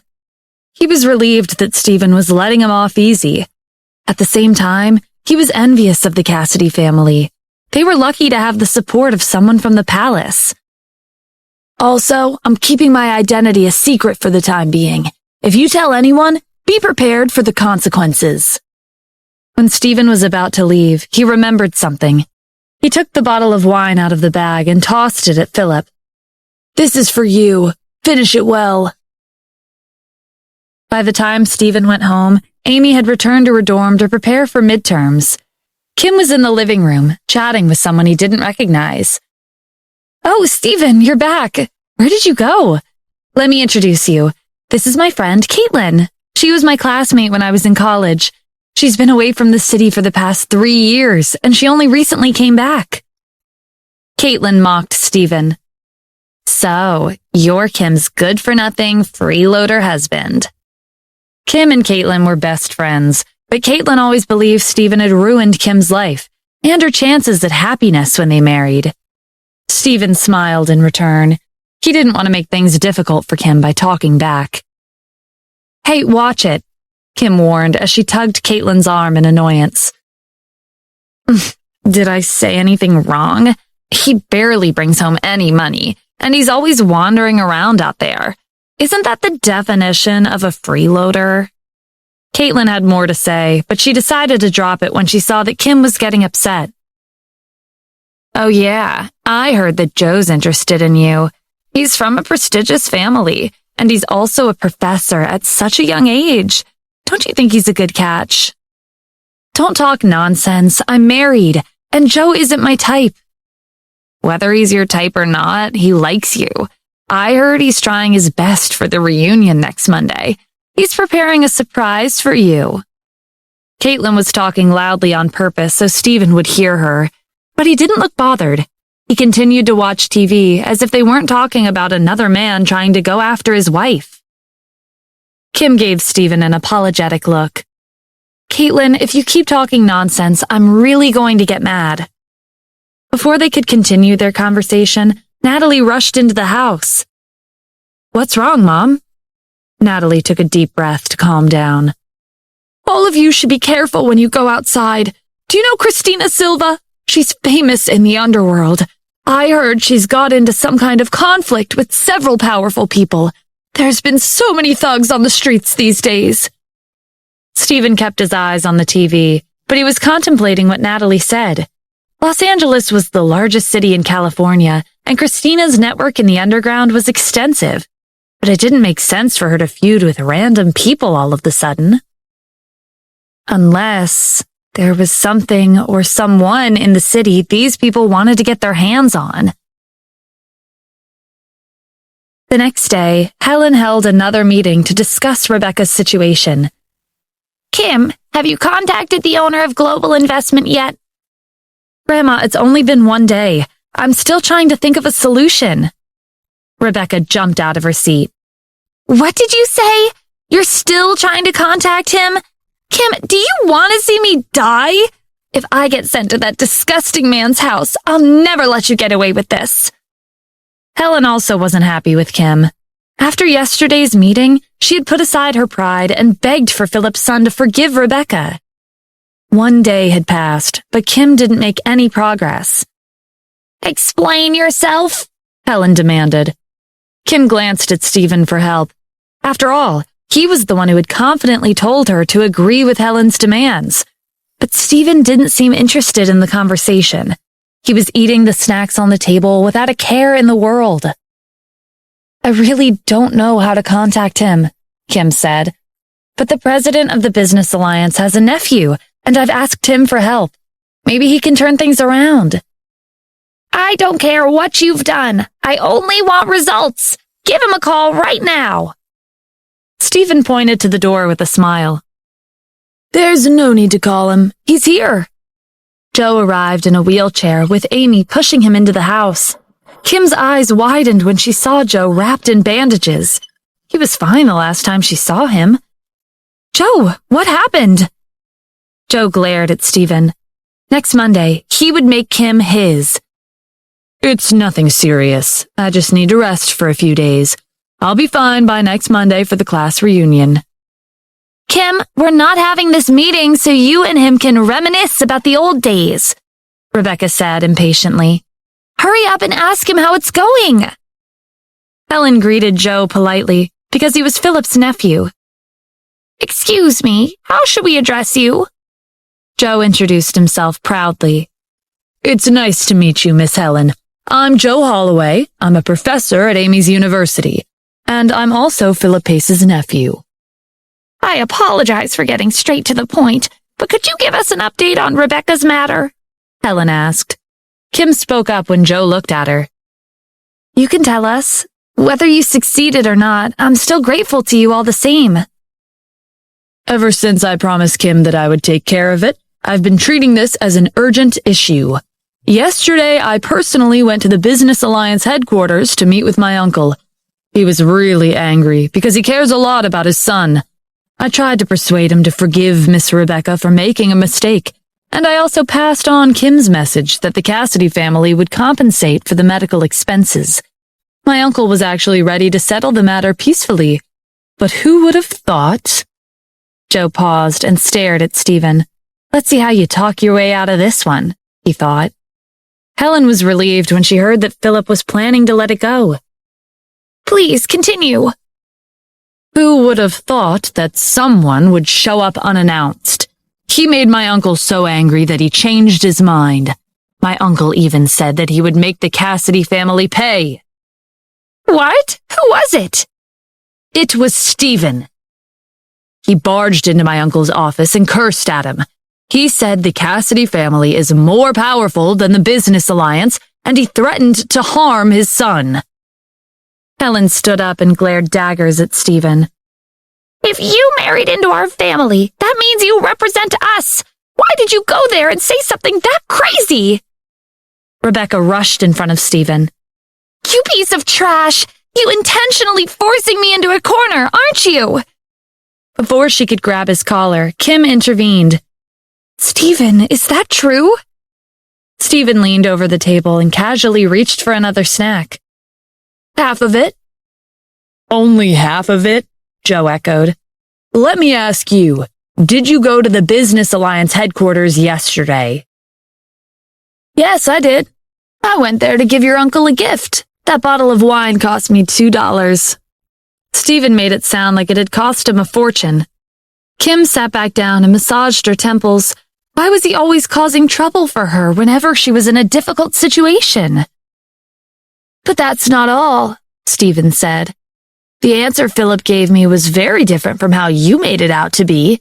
He was polite, and he even got on his knees in the middle of the street.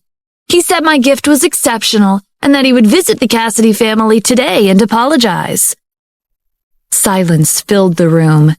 Everyone stared at Stephen like they were looking at a madman. Why would the president of the Business Alliance kneel in front of him?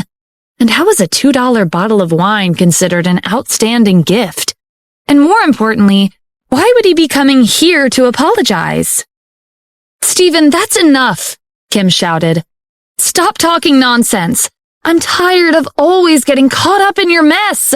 I won't ask you for help anymore, okay? Just please stop making things worse." Stephen fell silent. Maybe he was taking things too far when no one knew his real identity.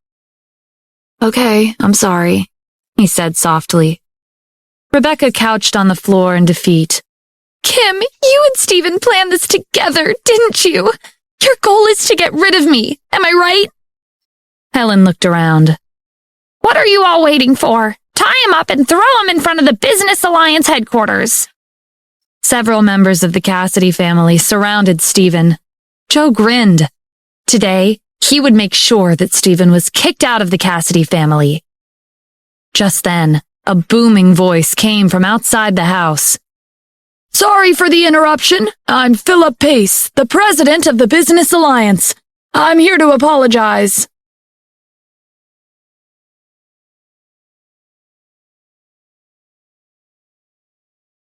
Joe didn't believe for a second that Philip was really standing outside the house. Philip had no intention of giving in yesterday. How could he have changed his mind overnight? That was impossible. "Stephen, I didn't think you had it in you. Did you really find an actor to pretend to be my uncle? If I didn't come today, you would have deceived your entire family." Helen was of the same mind. She didn't think Philip would apologize in person unless he went crazy. "What are you waiting for, Stephen? Didn't you hear what he said? Hurry up and chase away that imposter at the door. Your scheme's been exposed. You'll only be embarrassing yourself if he comes in." "I suggest you let him in, or else I'm afraid he'll regret it for the rest of his life," Stephen said. "Miss Helen, since he doesn't want to admit it, we should let that imposter in. Let's see how talented this actor is." Joe was Philip's nephew, so Helen had no choice but to do as he said. "All right, let him in." When the door opened, a man rushed into the room and kneeled on the floor with his head lowered. "Lift your head and let us see your face. How dare you pretend to be my uncle?" Joe said. The moment the man looked up, Joe's smile disappeared. "Uncle Philip? Is it really you?" Everyone was in disbelief. Helen swallowed hard.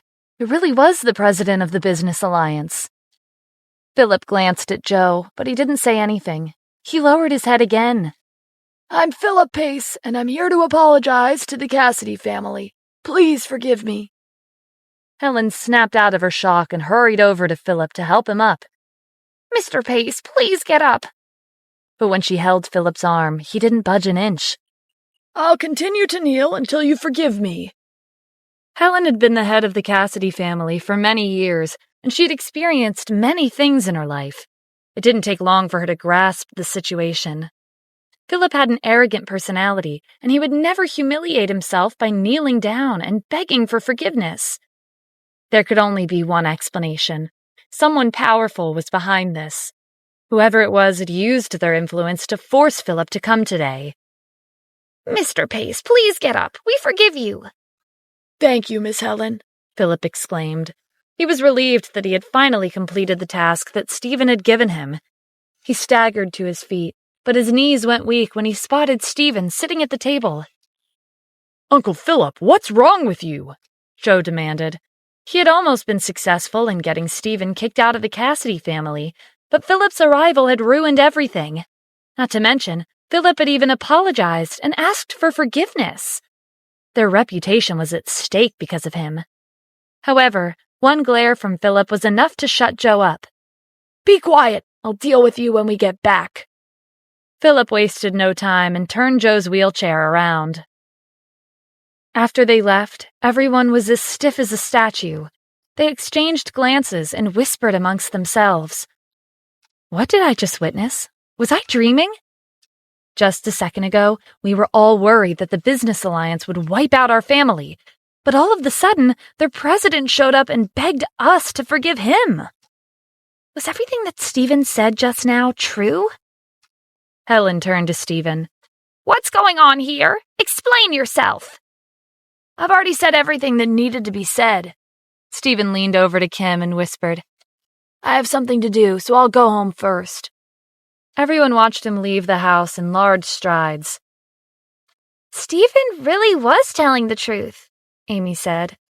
Kim's heart clenched. She had jumped to conclusions and yelled at him when he hadn't done anything wrong. It was like she never believed in him. I know, Amy. I'll have a talk with him later. After Kim and Amy left, Rebecca took Helen's hand. Grandma, I've done it! I finally succeeded! Upon hearing this, everyone looked at Rebecca with a puzzled expression. Helen scolded her. Rebecca, we just overcame a crisis. What's there to be excited about? And what exactly did you achieve? Can't you see it? This is a blessing in disguise. The owner of Global Investment came to my rescue. Philip came because of him. Harry touched Rebecca's forehead with his hand. Rebecca, are you sick? Did you lose your mind from stress? What nonsense are you saying? Rebecca slapped Harry's hand away. It's not nonsense. Listen, Kim admitted that she didn't contact the owner of Global Investment. It was Stephen who told us that Philip would come and apologize to us. While Helen and Harry were trying to make sense of Rebecca's logic, she took their silence as invitation to continue. The only explanation is that Stephen used his connections with the owner of Global Investment to get Philip to come today.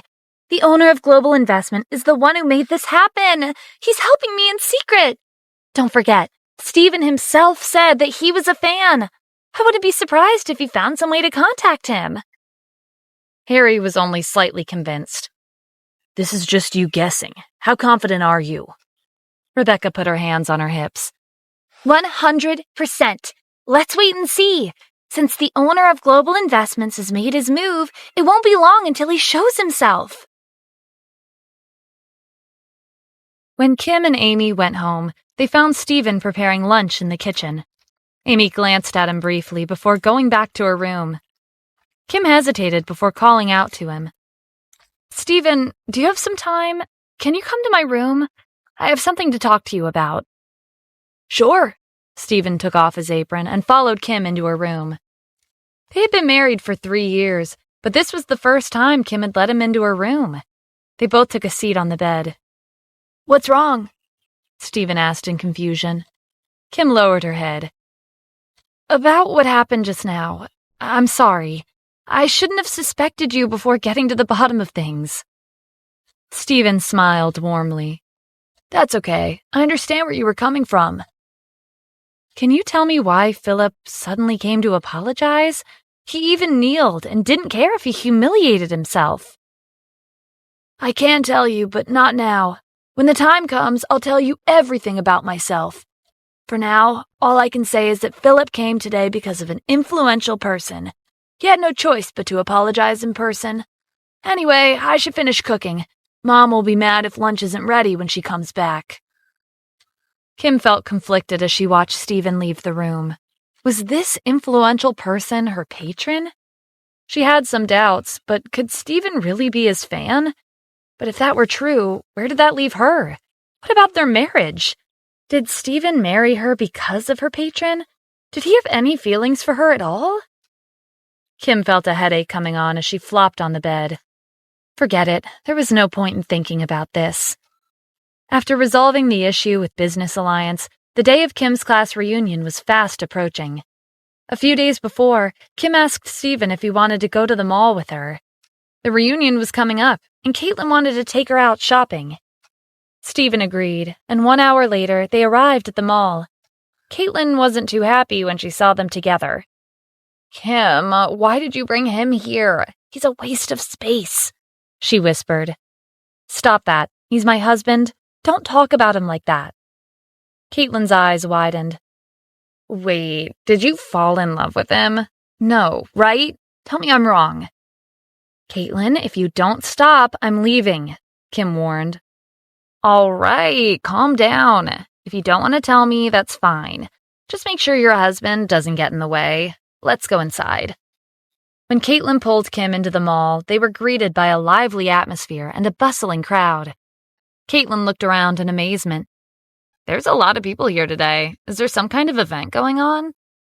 "Let's go take a look," Kim said excitedly. It had been a long time since she attended a fun event. Stephen kept his gaze on Kim as he followed along. They pushed through the crowd to get a better view. There was a small stage at the center with a sign that read Masked Singer Competition.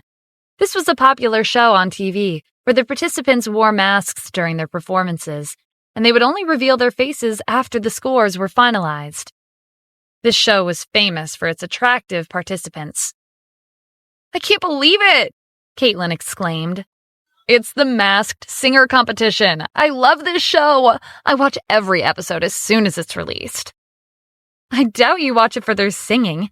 You watch it for the handsome men, am I right?" Kim teased.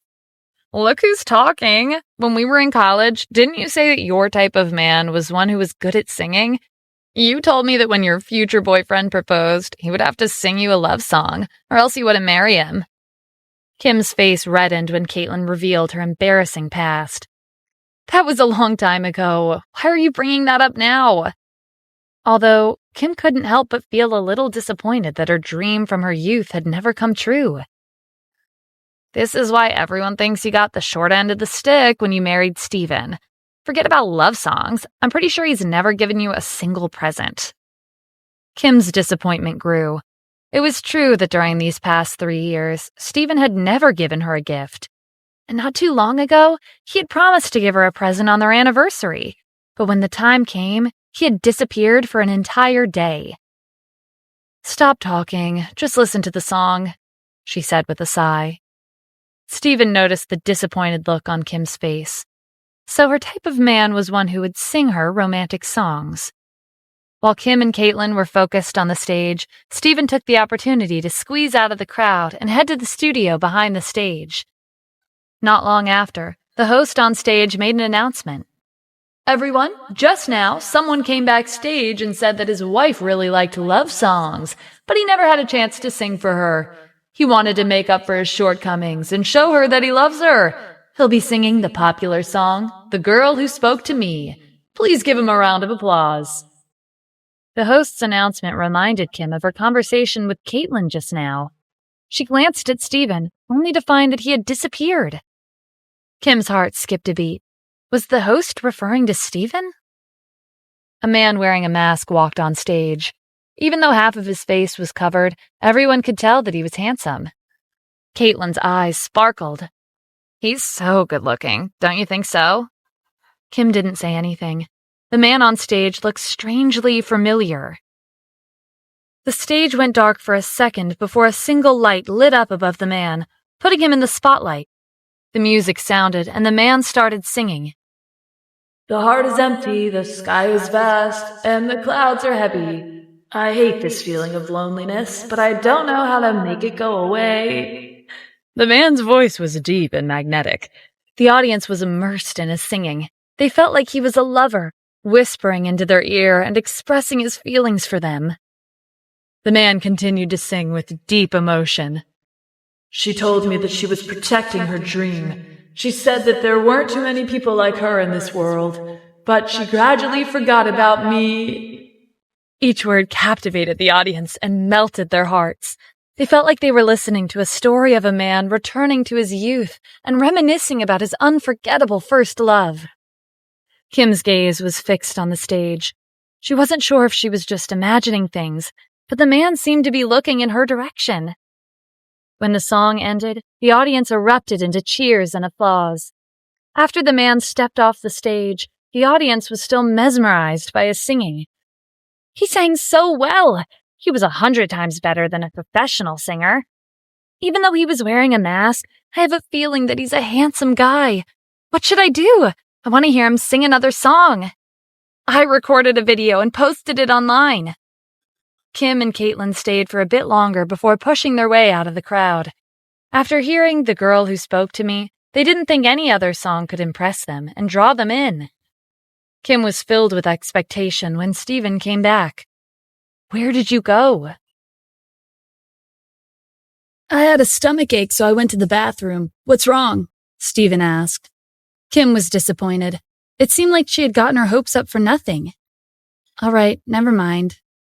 Caitlin was watching a video on her phone of the man who had just performed on stage. Kim, look, he's so handsome. I think I fell in love. What should I do? What do you mean you fell in love? You don't know what he looks like, and you don't know what kind of person he is. What if he turns out to be some bad guy? With such a beautiful voice and attractive build, he has to be handsome, Caitlin said. She paused the video and uploaded it to her social media page, along with the caption, "Hive mind, I want all the information you can find on this mystery man." Stephen felt a little awkward. Why had his singing impressed his wife's friend, but not his wife? After posting the video, Caitlin's phone rang. She chatted briefly before hanging up. That was Joe. He said he's nearby and wants to treat us to a meal. But he was injured the last time I saw him. Is he well enough to go around outside? I don't know. Wait, look over there. Caitlin pointed at the entrance. He's here at the mall. Joe walked up to them. Are you already recovered? Kim asked in surprise. Of course. Those wounds were nothing I couldn't handle, Joe said smugly. Stephen crossed his arms. Did you have fun pretending? If Joe had really been injured to the point where he would have shown up at Helen's house in a wheelchair and wrapped in bandages, he would have needed more than a few days to recover. Since Joe appeared to have fully recovered in such a short time, his injuries were most likely superficial. He probably found out that those 4 thugs were Christina's underlings, and he was afraid that they would come after him, so he pretended like he was severely injured on purpose. Joe was embarrassed when he realized that Stephen saw through him. I don't know what you're talking about. Caitlin interjected impatiently. Stop wasting time. Joe, where are you planning on taking us? Why don't we go to the restaurant in this mall instead of going out? Joe suggested. That's a great idea, Caitlin said. I heard it's one of the best high-end restaurants in Los Angeles. Joe shrugged. It's not that expensive. I usually come here to have dinner with my friends. He glanced at Stephen. Well, I suppose for some people, they might not have ever had a chance to come here. Caitlin intervened because she was afraid that a fight would break out. Let's get going already. Stephen didn't follow them when they went upstairs. He frowned as he looked at his watch. Why isn't Keisha here yet? In the next second, Keisha ran into the mall. Mr. Adams, I'm so sorry for being late. It's fine. Did you bring what I asked for? Keisha held out a box. It's right here. I went to all the jewelers in the city to find this necklace. It was $1,200,000.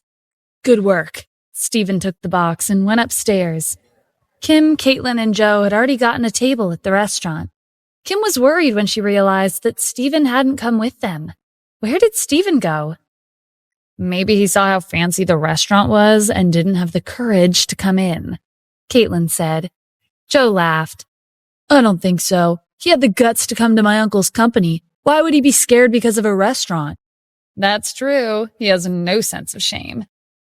Kim couldn't be bothered to put a stop to their criticisms. She stood up to leave. I'm going to look for him.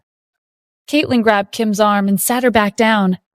Do you think he's 3 years old? If he wants to leave, then let him leave. Let's look at the menu and enjoy our food.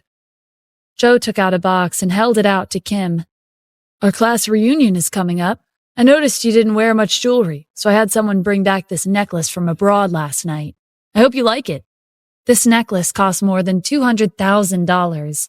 Joe had put a lot of effort into getting it, and he was confident in his gift. However, Kim refused it. No, it's okay. I already have a necklace. Joe hurriedly opened the box. You haven't seen it yet. Look, it's beautiful. I spent more than $200,000 to convey my feelings for you. Caitlin took the box and put it in front of Kim. Joe spent all that money just to buy you this necklace. Just accept it.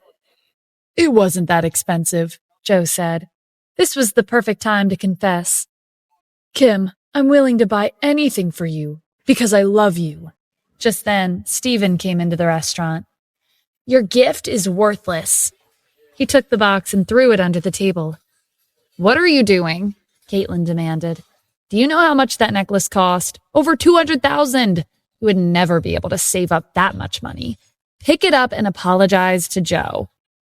How is $200,000 considered expensive? Do you know how much the Moon of the Nile is worth? $2 billion, Stephen retorted. Caitlin was at a loss for words. Joe glared at him. No matter how expensive the Moon of the Nile is, it wasn't a gift from you. The owner of Global Investment gave it to Kim. But what about you? Did you prepare a gift for her?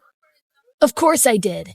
Stephen knew that Kim might hesitate to wear anything too precious, so he had asked Keisha to find this necklace. Caitlin looked up at Stephen with a warning in her eyes. If you really have a gift for Kim, it better not be something you bought on the streets.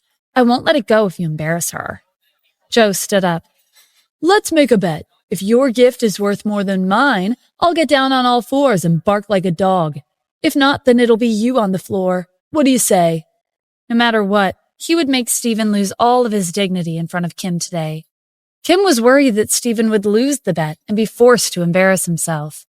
He didn't have a stable job, and she didn't have enough money in her bank to help him. So how could he have prepared a gift worth more than $200,000? Stephen, stop messing around. I don't need presents. Caitlin was also concerned. Even though she didn't have a good impression of Stephen, she didn't want him to humiliate himself, because that would be the same as embarrassing Kim. Hey, don't be rash. Kim's reputation is on the line. Despite Kim's warnings, Stephen agreed to the bet and rendered all of them speechless. It's a deal. Kim glared at Stephen. She was so frustrated that she didn't know what to say. Was he not aware of his own financial status? Caitlin sighed as she grabbed her and Kim's handbags. Let's leave. If you stay, everyone will be mocking you tomorrow. Joe continued to provoke him. It seems like I've overestimated your intelligence.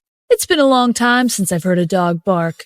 Well, what are you waiting for? Show us your gift. Stephen took out the box that Keisha had given him and gave it to Kim. I told you before that I wouldn't embarrass you.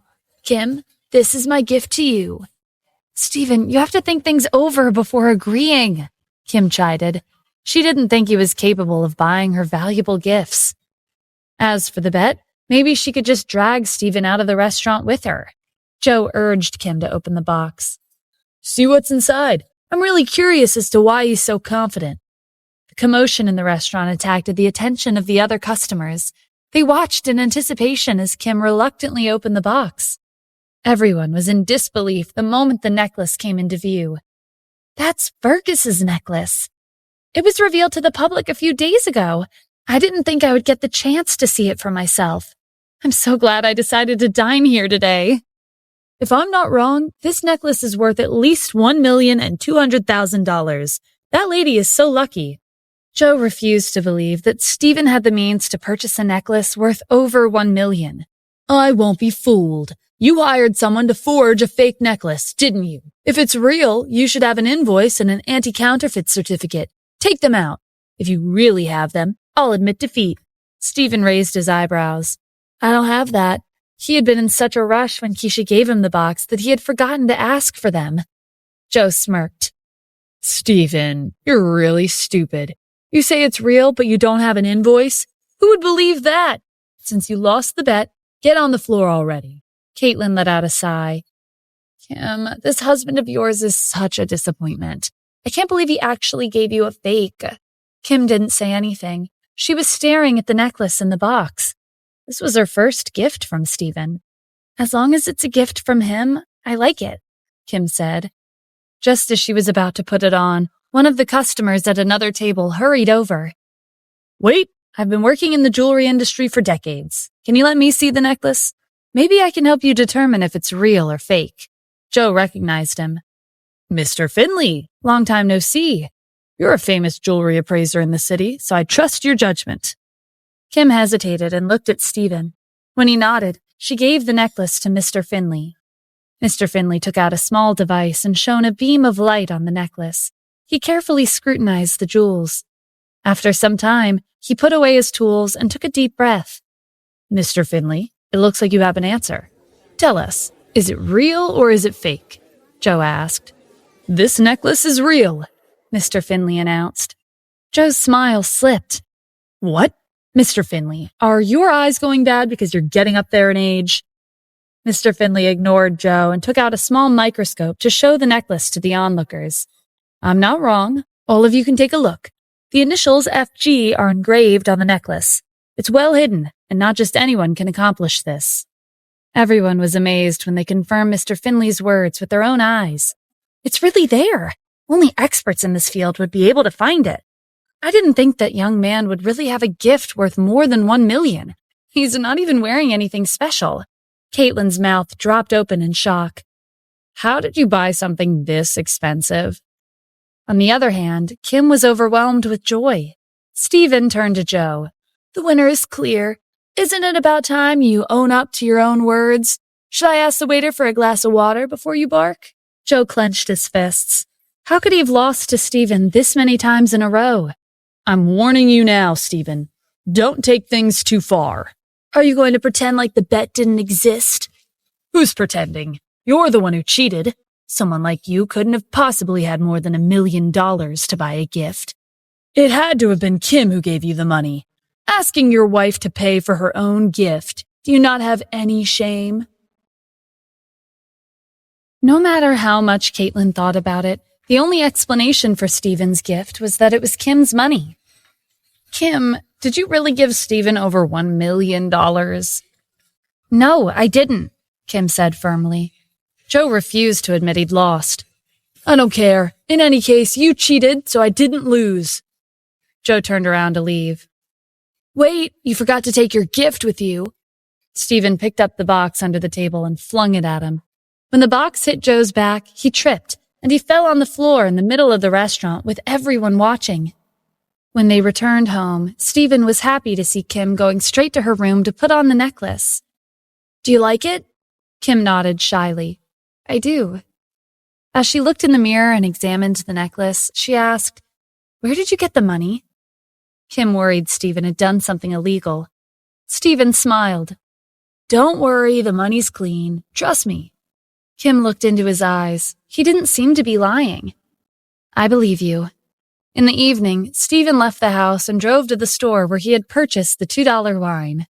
When Stephen arrived, he saw the owner, Matthew Lozano, closing the door. A heavy backpack was on his back. It seemed like he was planning to go on a long journey. It's still early. Are you closing already? Matthew turned around. He was surprised to see Stephen. Oh, it's you. There's not much business today, so I was planning on going home early. Stephen sat on the doorstep of the store. To me, it looks like you're running off somewhere. What do you mean? Do you know why I visit your store even though my house is far away? It's because you give off a murderous aura. No, it would be more accurate to call it the smell of blood. You've killed people, more than one. Even so, you managed to open up a small store and lead an ordinary life. I'm impressed, and I'm also very curious. I don't know what you're talking about. I'm leaving, so what do you want? Matthew said as he walked past Stephen. If my guess is right, someone's after you. That's why you're leaving. Matthew stopped in his tracks. How much do you know? Nothing much, but I have a feeling that you're holding a grudge. I'm no stranger to grudges. So, in a sense, that puts us in the same boat. People like us aren't destined for an easy life. Escaping isn't going to solve the problem. If anything happens in the future, you can look for me at the villa at the highest point in the city. Stephen stood up and dusted his clothes. I'm leaving. Remember what I told you. He waved and walked back to his car. Matthew chuckled as Stephen drove away. He really is an interesting man.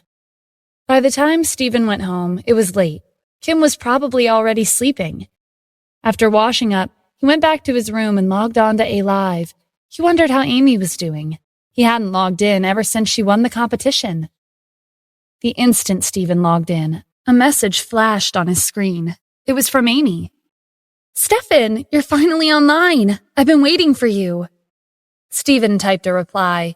He tried to keep his tone cold so that she wouldn't misunderstand and think that he was interested in her. I was bored, so I decided to log in. Really? I have a feeling that you're trying to run away from me. You obviously like me too. I even failed my exams because I couldn't stop thinking about you. At the end of the message was a crying emoji. Stephen swallowed anxiously. When did he deliberately avoid her? Why was her brain like this? If Kim or Natalie ever found out that Amy was neglecting her studies because of her brother-in-law, that would be the end of him. Mimi, how can I make you believe that I really don't like you? How am I supposed to believe that? If you really didn't like me, why did you spend so much money to help me? It just doesn't make sense unless you're stupid and have way too much money. A fool with a lot of money. An idea popped into Stephen's head. I really do have a lot of money, he replied. Then he dialed Jack's number. Put another $1 billion into my A-Live account. Understood? I'll take care of it right away, Jack said. He could already imagine the chaos that was about to ensue on A-Live because of Stephen. Nicole Travis was a student at Amy's university. She heard that Amy had recently made a lot of money from streaming, so she bought a secondhand computer to try her hand at streaming online. Nicole registered an account with the nickname Nikki and set up her stream. But after a few days, her number of followers was still at 0, and she hadn't received a single gift. Nicole sighed. If she were as pretty as Amy, maybe someone like Stephen Asher would have joined her streams and supported her too. Just when Nicole was about to give up on A-Live, someone joined her stream. She sat up at the start. Was she hallucinating? The nickname of the person who just joined was Stephen Asher. Then, something even more unbelievable happened. A flashy system notification appeared on every single stream. Stephen Asher has sent Nikki 100 warships. Nicole was so shocked that she almost fell off of her chair. 100 ships was worth 100 million. Was this the beginning of her career as an online streamer? Nicole was excited and nervous at the same time as she debated how to greet her viewers. Thousands of viewers rushed to Nicole's stream, and before long, the number of viewers reached 5 million. They all wanted to see what kind of person a wealthy man like Stephen had supported. The moment they joined the stream, they were shocked to see a young lady making strange faces at the camera. Everyone was speechless. Who knew the only person on A-Live with the label of Emperor would actually have such bizarre tastes? Amy sent an angry message to Stephen. What are you doing? Are you trying to make me mad on purpose? She didn't receive a reply. Another system announcement appeared and caused an uproar. Stephen was giving 100 million to another streamer. The viewers on Nicole's stream immediately left and joined another. Nicole was frustrated when her number of viewers dropped to the single digits, but it didn't take long for her mood to improve. Since Stephen had given her 100 million, she should cash out the money right away. At this time, the viewers were confused when they were greeted by an empty room on their screen. The streamer that Stephen had supported had left temporarily. Everyone wondered who this lucky streamer was. Suddenly, an unkempt and half-asleep middle-aged man shuffled out of the bathroom and sat in front of the camera. When the man looked at the screen, he was instantly wide awake. He had left his stream running overnight, and when he returned after going to bed, a 100 million gift was on his screen. The man and the viewers wondered if Stephen had supported the wrong streamer by mistake. Before anyone could guess what was going through Stephen's mind, another system announcement appeared. This time, Stephen had given a streamer who live broadcasted the daily life of their cat 100 million. Amy also joined the stream. She was dumbfounded when she saw a cat on her screen. She hurriedly sent Stephen another message. Why are you doing this? No matter how much money you have, you can't just throw it away like it's worth nothing. Stephen sent her a reply. Shh, I've only just begun. He closed out his chat room with Amy and continued to join random streams to give the streamer 100 million. The system announcements appeared one after another. After Stephen gave out a total of 1 billion, he joined Mimi's stream. Amy decided not to send a private message and directly commented in the chat, Enough of your craziness. To the streamers and the viewers on A-Live, it seemed like all of this was a result of a lover's quarrel between Stephen and Mimi. Stephen was throwing away his money to vent his anger. Everyone hoped that they would argue more often. Stephen sent a message into the chat. I'm not crazy. I'm just proving to you that what I said was true. Amy was so angry that her hands were shaking as she typed up a response. Before she could send it, another message from Stephen popped up. Oh, I almost forgot. I still have some money left in my account. The viewers commented that during the competition, Stefan had said the same thing. But right after, he had gifted Mimi 100 million. They told him to work on his acting skills. A line of text appeared on the screen. Stefan Asher has gifted Mimi 10 hearts. Amy and the viewers were stunned. Each heart was worth $1. 10 hearts was equivalent to $10. One last message from Stefan appeared in the chat. I'm done with A Live. I won't be logging in again. Goodbye. Amy slammed the laptop shut and punched her pillow to vent her frustrations. Her innocent first love had come to an end. After Steven sent Amy 10 hearts, he left her stream. He logged out and deleted Aquaria Live app from his phone. Steven heaved a sigh of relief. He had resolved a huge issue with his sister-in-law before it could get any worse. If Kim ever found out, she would skin him alive. In the blink of an eye, Monday arrived. Today was the class reunion. Caitlin dropped by Kim's house in the morning. Are you awake? We have to get ready. Kim was half asleep as she stared blankly at Caitlin. What's the hurry? It's still early. The reunion's at 6 p.m. What do you mean it's early? Think about it. You have to do your hair, put on makeup, choose accessories. There's so much you have to do. Kim shook her head. There's no need to dress up. Listen, you may have been born pretty, but I need to dress up, okay? Can't you come with me? Kim had no choice but to give in. All right, fine, let's go. She looked back at Steven, who was wiping the table. What about Steven? Forget about him, Caitlin said. He'll only get in the way if he follows us. Steven gave them a shrug. I have some business to attend to in the afternoon. You guys go ahead. Kim, send me the address and room number later. I promise I'll be on time. Kim nodded as Caitlin led her to the door. At least your husband's somewhat sensible. After Kim and Caitlin left, Steven took out his phone and called Jack. Mr. Adams, we've found Matthew Lozano, but the situation isn't good. If you have time, it'd be better if you came over. I'll be there in 20 minutes. Steven hung up and rushed out of the house. He had been worried after he saw Matthew last night, so he had sent Jack to protect him. Unfortunately, they were one step too late. Matthew was a global investment. He was lying on the couch in the office, covered in blood. The room was like a gory crime scene. How's his condition? Steven asked. He hadn't made many friends over the past 3 years, and Matthew was one of them. They hadn't talked much, but they had a mutual understanding of each other. From his injuries, it's clear that he was tortured. It's a miracle that he's alive. If he were a normal person, he wouldn't have survived, Jack said. Steven went over to the couch. I know you can hear me. You have 2 choices. 1, die and I'll bury you. 2, live and take your revenge. Matthew struggled to speak. I'm going to live, and I'm going to take my revenge. All right. Steven turned to Jack. Have some people carry him and follow me. Mr. Adams, where are we going? Jack asked. With Matthew's current injuries, each bump along the road would only make it worse. If this went on, he might die before they even reached their destination. To a strange man's house. It's not far. Don't worry. As long as he's alive, that freak will have a way to revive him. Half an hour later, they arrived at a courtyard located on the outskirts of the city. When they were about to go in, a man came out and intercepted them. Who are you looking for? Steven held his hands behind his back and looked at him coldly. Tell Colin to come out and see me. How dare you call Mr. Hester's name so casually? The man demanded. When he met Steven's gaze, he couldn't help but shiver. He stammered as he spoke. Who do you think you are? Do you have an appointment? Steven couldn't be bothered with pointless conversation.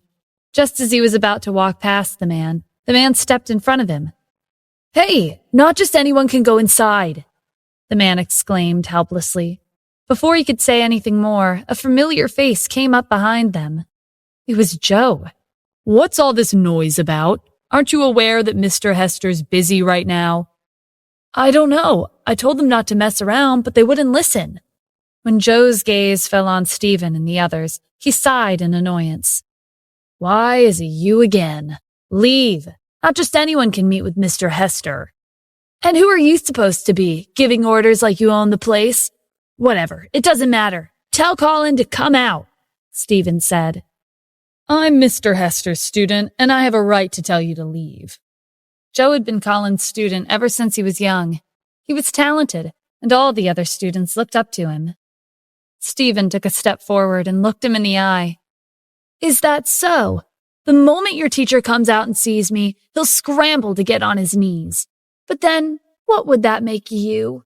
Without waiting for Joe's response, Stephen looked past him and called out, Colin, hurry up and come out!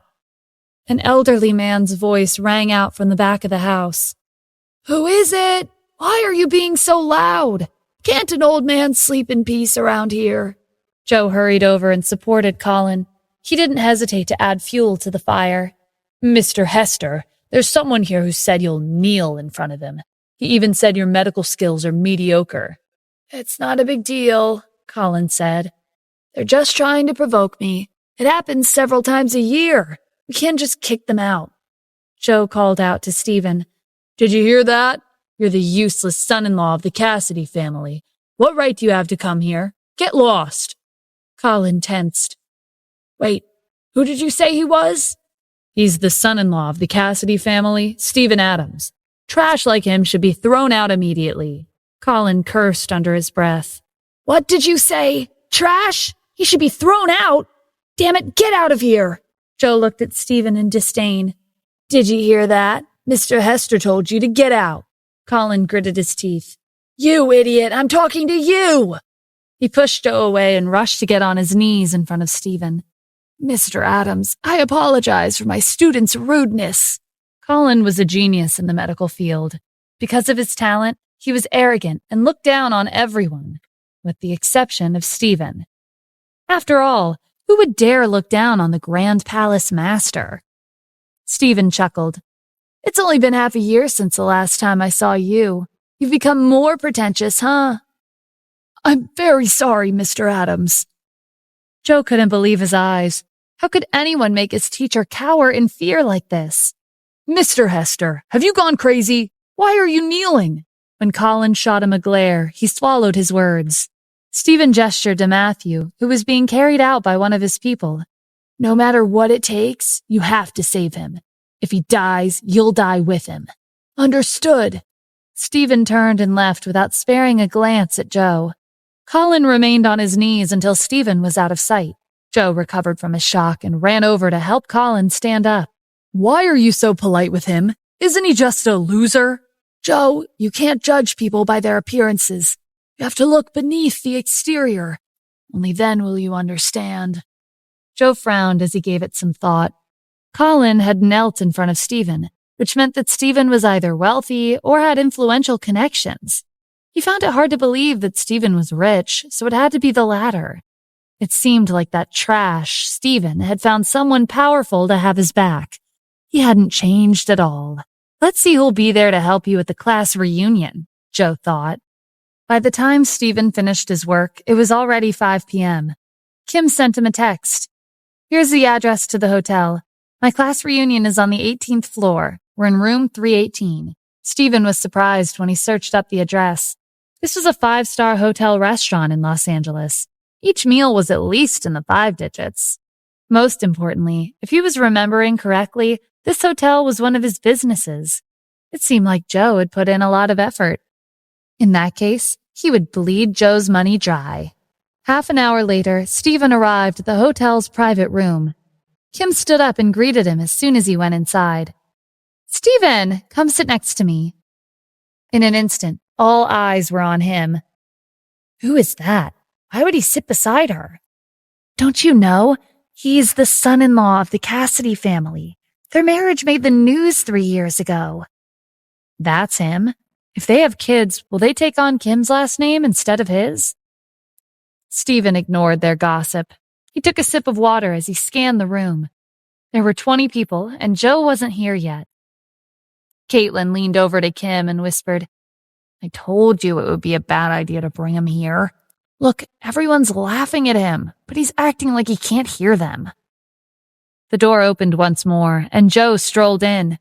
He was wearing a suit, Sorry for being late. I was preparing a lecture for Harvard University. I'm really busy these days. Joe took a seat at the head of the table. There's a face I don't recognize. Kim, why don't you introduce us to the person sitting next to you? Joe already knew the answer, but putting Stephen down would be a great start to the class reunion. Kim knew that Joe was asking her to introduce Stephen on purpose. Joe wanted to make things difficult for him. You already know that he's my... Before she could finish, Stephen interrupted her. Weren't you all talking about me just now? I'm a useless son-in-law, a piece of trash who freeloads off his wife. The atmosphere turned awkward. No one expected Stephen to be this direct and shameless. Joe quickly spoke up to lighten the mood. Everyone, let's eat. There's no need to waste your time with irrelevant people. Everyone praised Joe. It's all thanks to you that we're able to have our class reunion at a luxurious hotel like this. Yeah, he's the most successful person here. He's a professor before the age of 30, and I also heard that he's Colin Hester's student. I'm so envious of his future wife. Whoever marries him will be blessed with good fortune. While Joe was enjoying himself with all the compliments, the sound of chewing distracted him. He looked at Stephen, who was eating like he had been starved for days. As he shoved food into his mouth, he also put some food onto Kim's plate. Try this, it's delicious, Stephen said as he licked his lips. Kim covered her mouth with her hand to stifle a laugh. She knew that he was doing this on purpose to annoy Joe. Caitlin couldn't bear to watch this any longer. Stephen, pay attention to your image, she whispered. But didn't we gather today to have a meal? That's exactly what I'm doing. No wonder everyone calls him useless. He's a country bumpkin who hasn't seen much of the world. How uncultured. He doesn't know the first thing about etiquette. I feel bad for Kim. She has someone like him as her husband. If it weren't for Joe, you wouldn't even be here right now. Joe laughed. All right, let's not make things difficult for Stephen. After all, he's never seen such luxurious dishes in his life. It's only natural that he couldn't resist the urge to dig in. Joe gave Stephen a scornful look. With this kind of image, you still want to fight over Kim with me? Dream on, he thought. Everyone continued to criticize Stephen. As expected of Joe, he has a big heart. That's right, he's even standing up for this trash. If I were him, I wouldn't have had the courage to show my face today. What an embarrassment. Kim had already predicted that this would happen. That was why she was hesitant to bring Stephen here. That's enough. If you keep this up, we'll be leaving. Kim, don't be angry, Joe said. We're just joking with him. Stephen, you wouldn't be so petty as to get mad, right? Stephen looked up from his plate. Your two-faced personality is ruining my appetite. Joe frowned. What did you say? I said your two-faced personality is ruining my appetite. But of course, I'm only joking. You won't be petty and get mad at me, right? Kim couldn't help but laugh out loud. Even Caitlin was having a hard time holding back her laughter. Joe was furious. I've got to hand it to you, Stephen. You're eloquent with your words. Since you seem proud of yourself, why don't you take this chance and redeem your image? You don't want to be called a freeloader at Kim's house forever, right? It's not like I care about this small amount of money, but I just want to give you an opportunity to prove yourself. Stephen pretended like he didn't understand. So what you mean is, no matter how many dishes we order and how much we eat, you'll pay half of the bill at the end and I'll pay the other half? Sounds good. Can I order the dishes? You're quick on the uptake. Of course you can order. Pick whatever you want. Joe guessed that Stephen wanted to order because he was afraid that the bill would be too high. Either way, this worked out in Joe's favor. If Stephen only ordered the cheapest items on the menu, then everyone would think that he didn't want to spend that much money. If he ordered a decent amount, it still wouldn't matter, because he wouldn't have the money to pay for it. Okay, I'll start ordering, Stephen said. He waved the waiter over and looked at the menu. Joe smiled as he watched him order, but 5 minutes later, his smile faltered. Stephen hadn't finished ordering. So far, he had ordered the most expensive dishes on the menu. The cheapest dish he chose was $8,000. A few minutes later, Stephen finally stopped, but it seemed like he was taking a break after taking so long and was planning to continue soon. Joe cut in before he could order more. "Wait, that's enough. We shouldn't waste food." "Well, if you say so." Stephen looked at the waiter. "How many dishes did I order just now?" 108 dishes. Your total will be 2.5 million, the waiter replied. Joe swallowed nervously. If they split 2.5 million, he would have to pay at least 1.25 million. It was a lot of money even for him, but he decided to leave it alone. He wanted to see how Stephen would pay for it. Everyone at the table looked at each other. "Joe, isn't this too much? I'm not sure if we can finish it all." "Who cares? It's worth 2.5 million. I wouldn't be able to earn this amount of money even if I worked for the rest of my life." Joe really is successful. Not too many people in the city are on his level. The waiter took back the menu. "Ladies and gentlemen, I'll notify the kitchen of your order right away." Before the waiter could leave, Stephen called out to him. "Hold on, I'm not done yet. Give me 3 servings of the dishes I just ordered." Everyone was stunned. 3 servings of each dish? 1 serving was already 2.5 million. 3 servings would be 7.5 million. That was enough money to buy 2 of the most luxurious mansions in Los Angeles. Joe was secretly panicking. His current savings were only around 5 million. If he forked over 3.75 million all at once, wouldn't he go bankrupt soon? Not to mention, how was Stephen going to pay for his half of the bill? Was he out of his mind? "Stephen, what's wrong with you?" Caitlin demanded. "Can you even finish all these dishes?" Kim agreed with her. "She's right. I didn't bring that much money with me today. If you order this much, I'll have to spend several million." "It's fine. We're splitting the bill anyway. I'll pay my half with my card." Stephen looked at Joe. "Besides, even if Joe were to pay for everything, he wouldn't care about this small amount of money. Am I right?" Joe forced a smile. "Of course. If you really don't have the money—" "Great!" Stephen turned to the waiter again. "How much do you charge for your best wine?" Our most expensive wine was specially delivered to our hotel from Portugal. 1 bottle is worth 1.2 million. The waiter answered excitedly. If this group were to order 1 or 2 bottles, his performance would skyrocket. "Give me 20 bottles, Stephen said lightly. Everyone stared at him in disbelief. Joe's face paled. 20 bottles? He wasn't about to go bankrupt for a meal. "Wait, after this, we're still going to the bar and karaoke. Let's not go overboard." Stephen pretended to be troubled. "This won't do. How can we have good food without good wine? This has been the standard ever since ancient times. How about we compromise? Let's order 2 bottles instead of 20. Joe clenched his fists. After this meal, he would have to spend 4.95 million. But Stephen wouldn't be able to act this crazy once it was time to settle the bill.